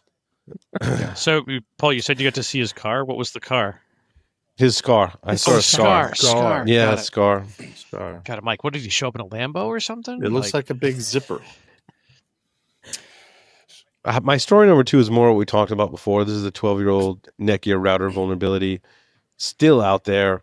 I think we think everything's roses and sunshine, and we're like, oh, certainly no one's running a 10-year-old router vulnerability. I guess it's a variation on a theme, right? Like no one would run a Netgear router for 10 years, and certainly, like if they did, they'd update the firmware. And like grandma, yeah. But like, have you met everyone on this call right now? Yeah. Well, like certainly if you had that and it's an older processor, no threat actor would compromise it, and no threat actor certainly would use it to mine cryptocurrency. And if you thought all of those things, you'd be wrong, because there are 10-year-old Netgear routers out there that have a remote code execution vulnerability that attackers exploited to do crypto mining. Man, can you imagine? I'm not sure. Yeah, how many Netgear routers do you need to mine a Bitcoin? As many, when the electricity is free and the CPU is free, as many as you fucking want. Yeah. Well, they made $50. We talked about this earlier. We talked about this when we talked about code, and we talked about how bad code is out there and how there's certain table stakes on code. Well, what about end of life equipment that nobody throws away because grandpa and here's dad, my thought. Yeah. Here's my thought on that, Josh. So throwing it away and getting a new one is clearly not the answer. Like, that's not the solution, because if it were, people would already be doing it more often. Right. They only throw it away when it stops working or has degraded performance. Mm-hmm. There's no incentive to replace it otherwise. What we need to do is create incentives right? Yeah, Such I mean, as funded replacement programs, such as discounts for those that want to replace it. If we create incentive programs, Apple did that. They just degraded the service of their products, and people bought new ones. Well, they got in trouble for that. Yeah, I'm holding up a countdown timer. For what? For his For the retirement. devices, they have a built-in countdown timer. After some period, they just stop working. But there you go. Just I like mean, Lee, that's one way to solve it. Just build a timer and it stops working entirely. Yep. Like 5 years, Hey, that's it. you get a warning. You got to go back. Bricks. But but the ISPs have this for their set-top boxes and cable modem routers, right? After a certain amount of time, they're like, no, you've got to get rid of that, and we ship you new gear without asking. They'll ship you new gear. You have to go turn in your old gear, and we have to come out and we have to install the new gear. Really? Because my set-top boxes in my house for my DVRs through Verizon are more than a decade old. Yeah. And they haven't shipped me. So they ship. I since canceled my service, but at some point they sent me new gear without me asking for it, and I was like, "Crap! Right. I thought I canceled my cable." I'm like, I swore I like ADHD brain. Like I swore I did that. I'm like, shit. And I was like, you need to cancel that shit right now. Yeah. And I had to cancel the shit. Yeah, I knew it was Lee's retirement clock. And do that right. And then I did that, and then they're like, you need to go to a Verizon store. You need to turn the equipment in, and I'm like, well, shit, I don't know if I have like a cable card I had on some HD home run device. Yeah. And then I finally found a store. The first store I went to was awful. Don't go to the, you know what? Fuck it, I'll say it on the air. Don't go to the Verizon store in Coventry, Rhode Island. It's fucking awful. I was like, what? I was like, what? I'm like, I just here to turn my equipment in, and he's like, not waiting on anyone. He's Rhode like, Island he's like, is getting hacked. Yeah. He's like, I don't know. I'm working on something else. You're gonna have to wait 45 minutes. I'm like, all right, see ya. Like, but I can't just leave it there because I get charged for it unless he processes. So I hope you went around back and like turned off the power of the building. That's what I would have done. It was awful. So then I went to another Verizon store and. I walked in and someone like recognized me holding a box. He's like, "Oh, you're turning equipment, come right with me."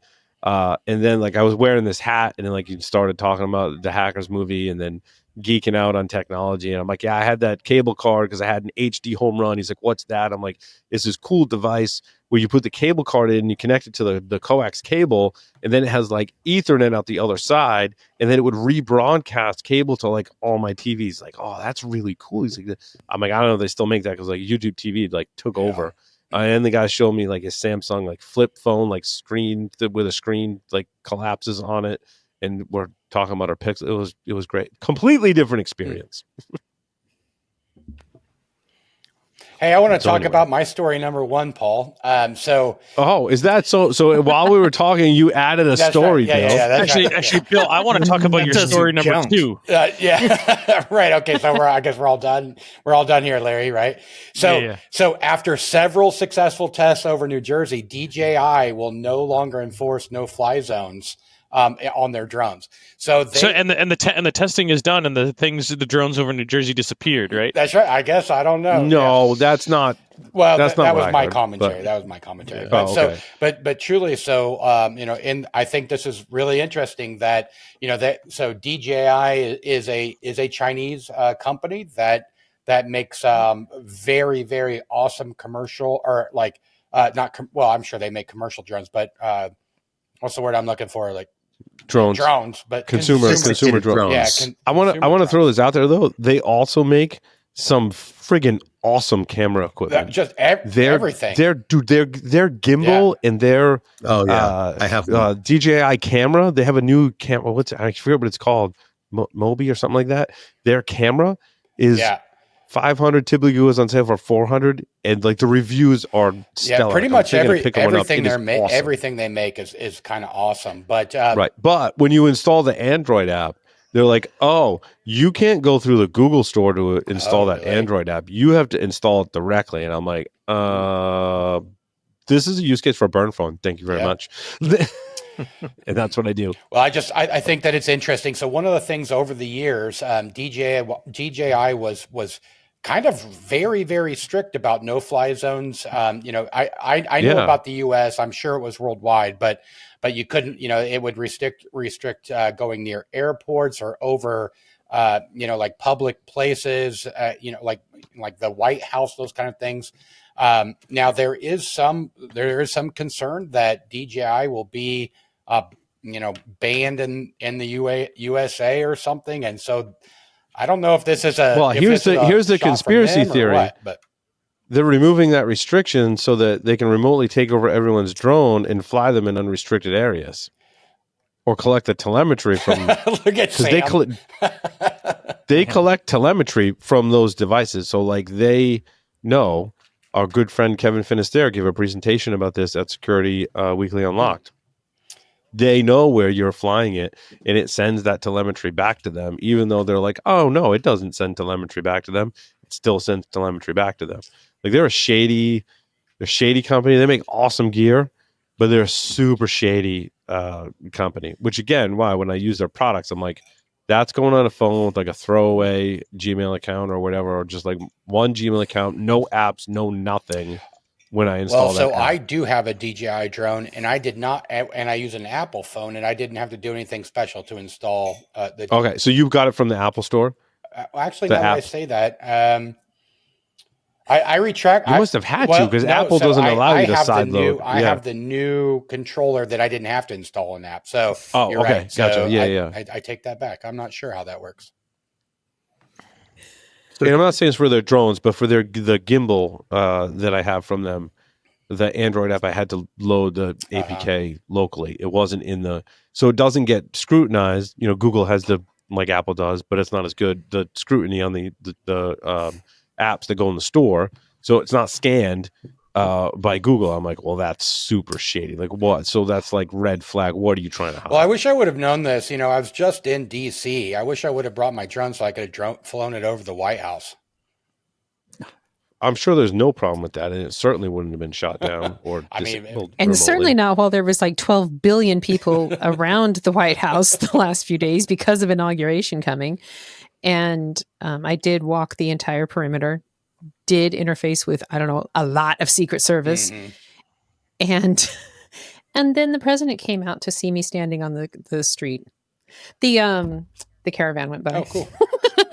Oh, okay. Yeah. Did he wave?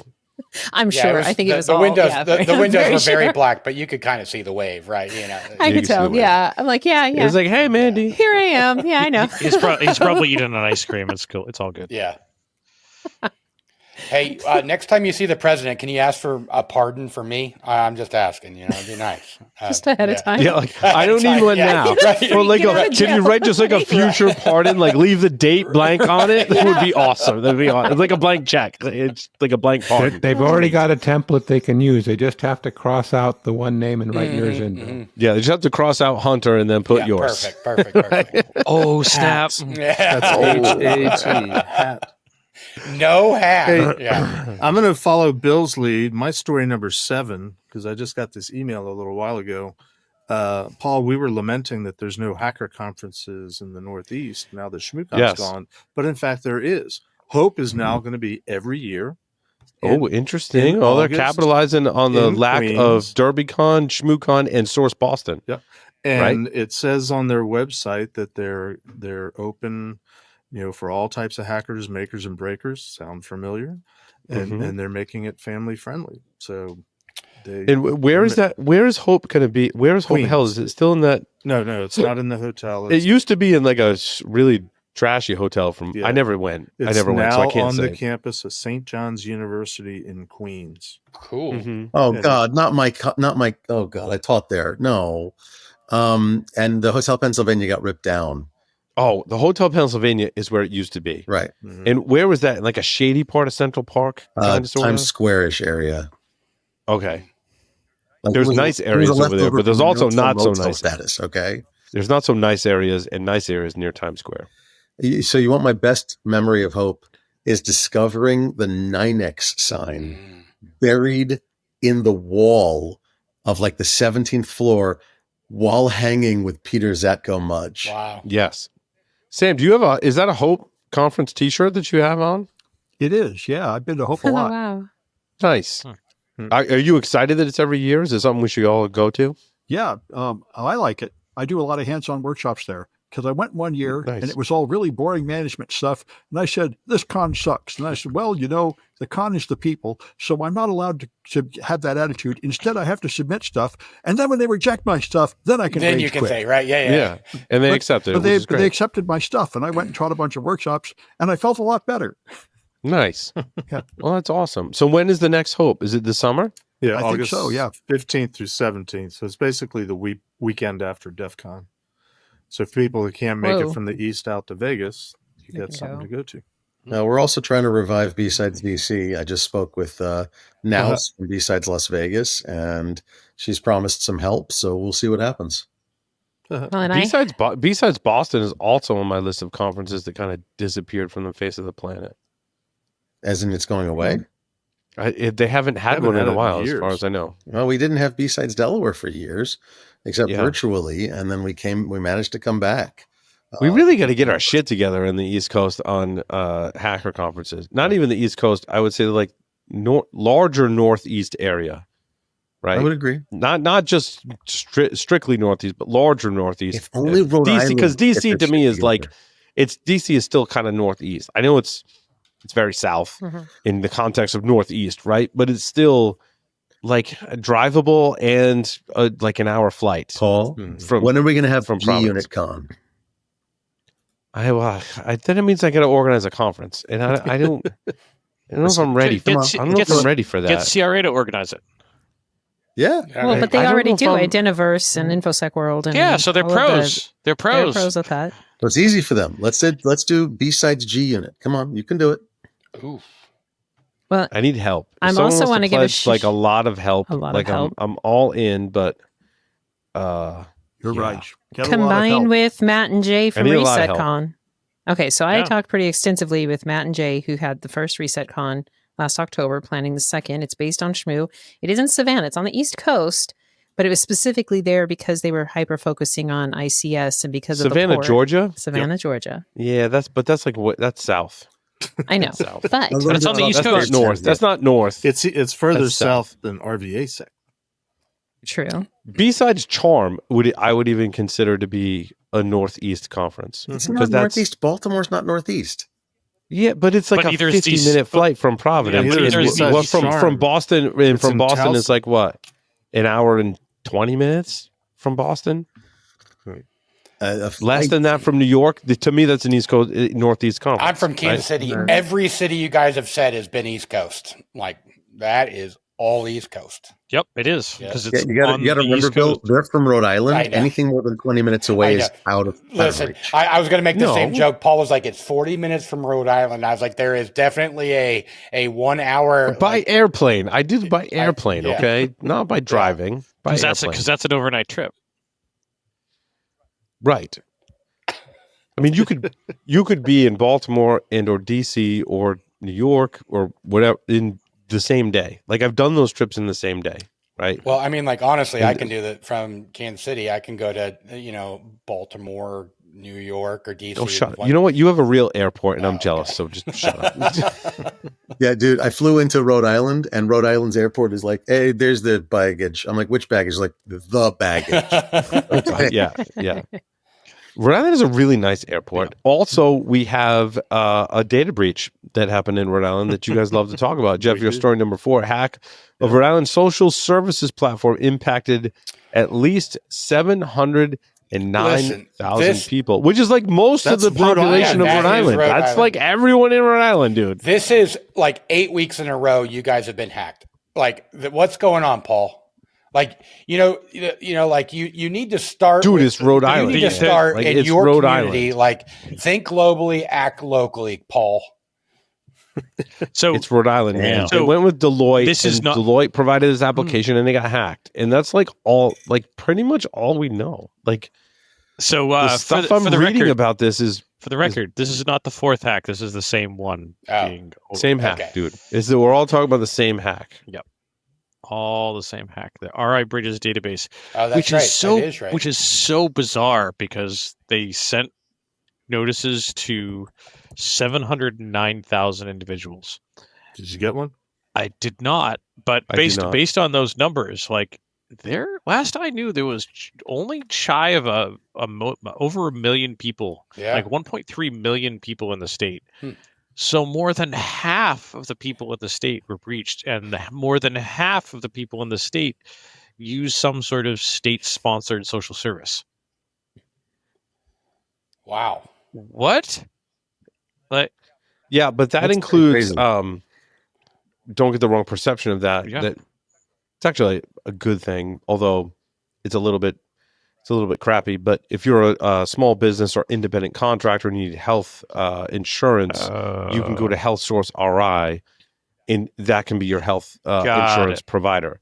And that was part of this breach, right? That was part of the system that managed that access. And I know this because early days when I started taking on employees and I wasn't large enough to offer a corporate health insurance because we were small, employees would go to Health Source RI to get health insurance. That's how I learned about the program. Eventually we got large enough, then we worked with a local person who was awesome that got us like the more small business edition health plan that doesn't cost a lot of money for the provider or the people kind of thing, right? When you have enough people, right? But if you're like 1 to 3 people, you would go to Health Source RI and you would get your health insurance, and it's great thing. It's expensive and it's not like the best health plan, but it's still health coverage, right? It's better than not having something, and it's not horrible.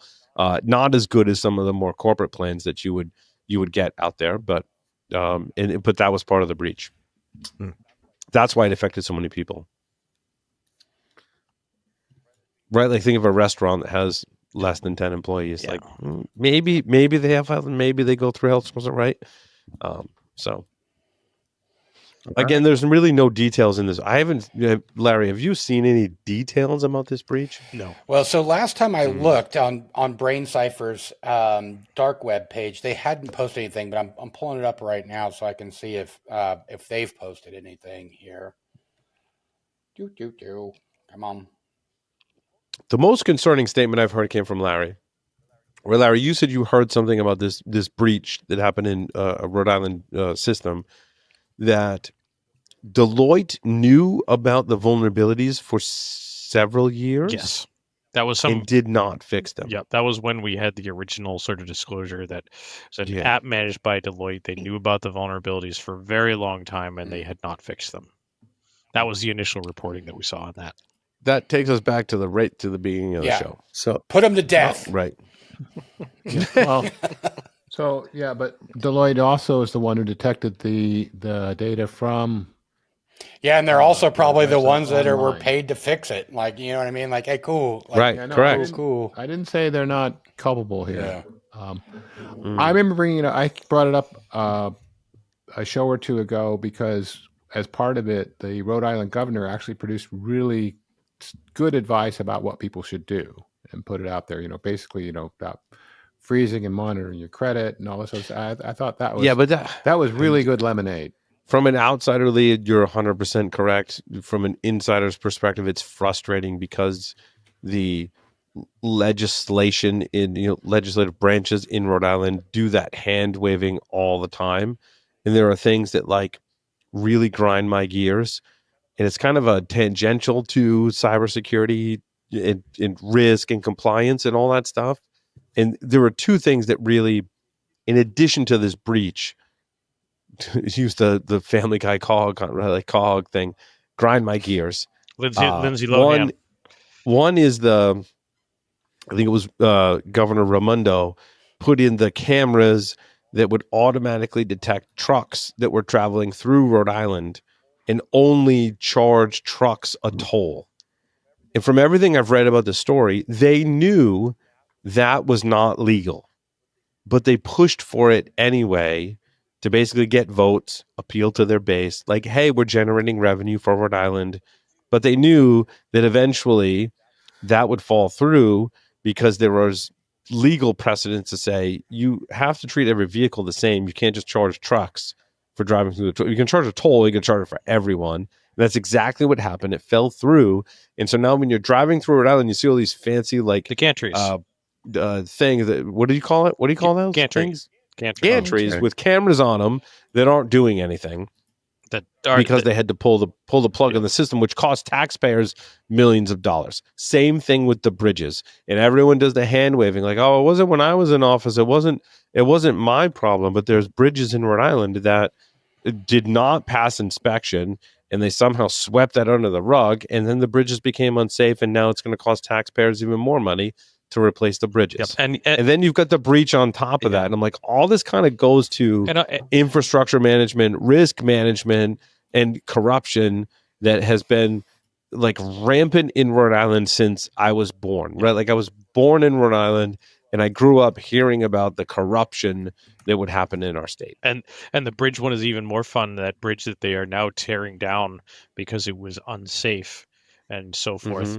They're tearing it down, and they do not have a new contractor to build a new bridge. And the contractor that won the bid for the lowest price to tear the bridge down was the bridge company that built it. That built it. It's just frustrating. You sure you're not in New Jersey? Yeah. It's Chicago. It's similar, dude. Chicago. It's similar.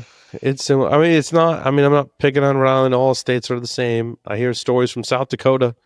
It's very similar if compared all notes. 5 people right? there? South Dakota has people, but a small number of people in a large state. Like we've got a small state with a smaller number of people, but then you have a large state with a smaller number of people, and corruption is rampant. I'm like, oh yeah, funny how that works. I did want to talk about my story number 6: command injection flaws in an HPE Aruba device. And Paul, proof of concept. that'll put us at about time. So the proof of concept is publicly available. There's 2 authenticated remote code execution vulnerabilities discovered in Aruba 501 wireless client bridges. I think a lot of people glossed over this story and was like, oh, like, yeah, HP bought Aruba back in the day and they make wireless stuff. Like, what's a wireless client bridge? Like, it's authenticated, so we're going to sweep it under the rug. However, I took the time to go to the data sheet for this device because I'm like, what is an Aruba 501 wireless client bridge? Well, it's exactly as it describes. It's to take a client that doesn't have Wi-Fi and make it Wi-Fi enabled.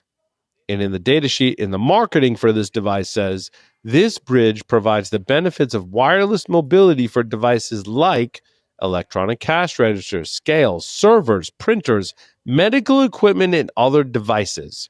It can be deployed in any location where a wireless LAN signal is available, saving the time and expense of installing Ethernet cables for wired network access. And oh, by the way, there's vulnerabilities in it. And a lot of people are going to just not apply this patch because, well, an attacker would have to be able to reach the device over the network. Like, oh, these aren't internet facing, so we don't have to patch them. And an attacker would need to know the credentials. Well, there's default credentials. The exploit, in fact, code has admin as the default username and password. I didn't verify if that's the default credentials on this device, but that's the default credentials that are hard coded into the exploit. And I found an older exploit. I forget the person's name. One of them was Nicholas Stark, who's awesome. I've interviewed him before. He's an amazing embedded firmware security researcher, super nice guy. Had him on Below the Surface. But and the other researcher, I can't remember his name, but the other researcher published this exploit back in August of last year. Hossein Vida is the name of the other researcher that discovered that. So timeline-wise, I'm really confused on this one.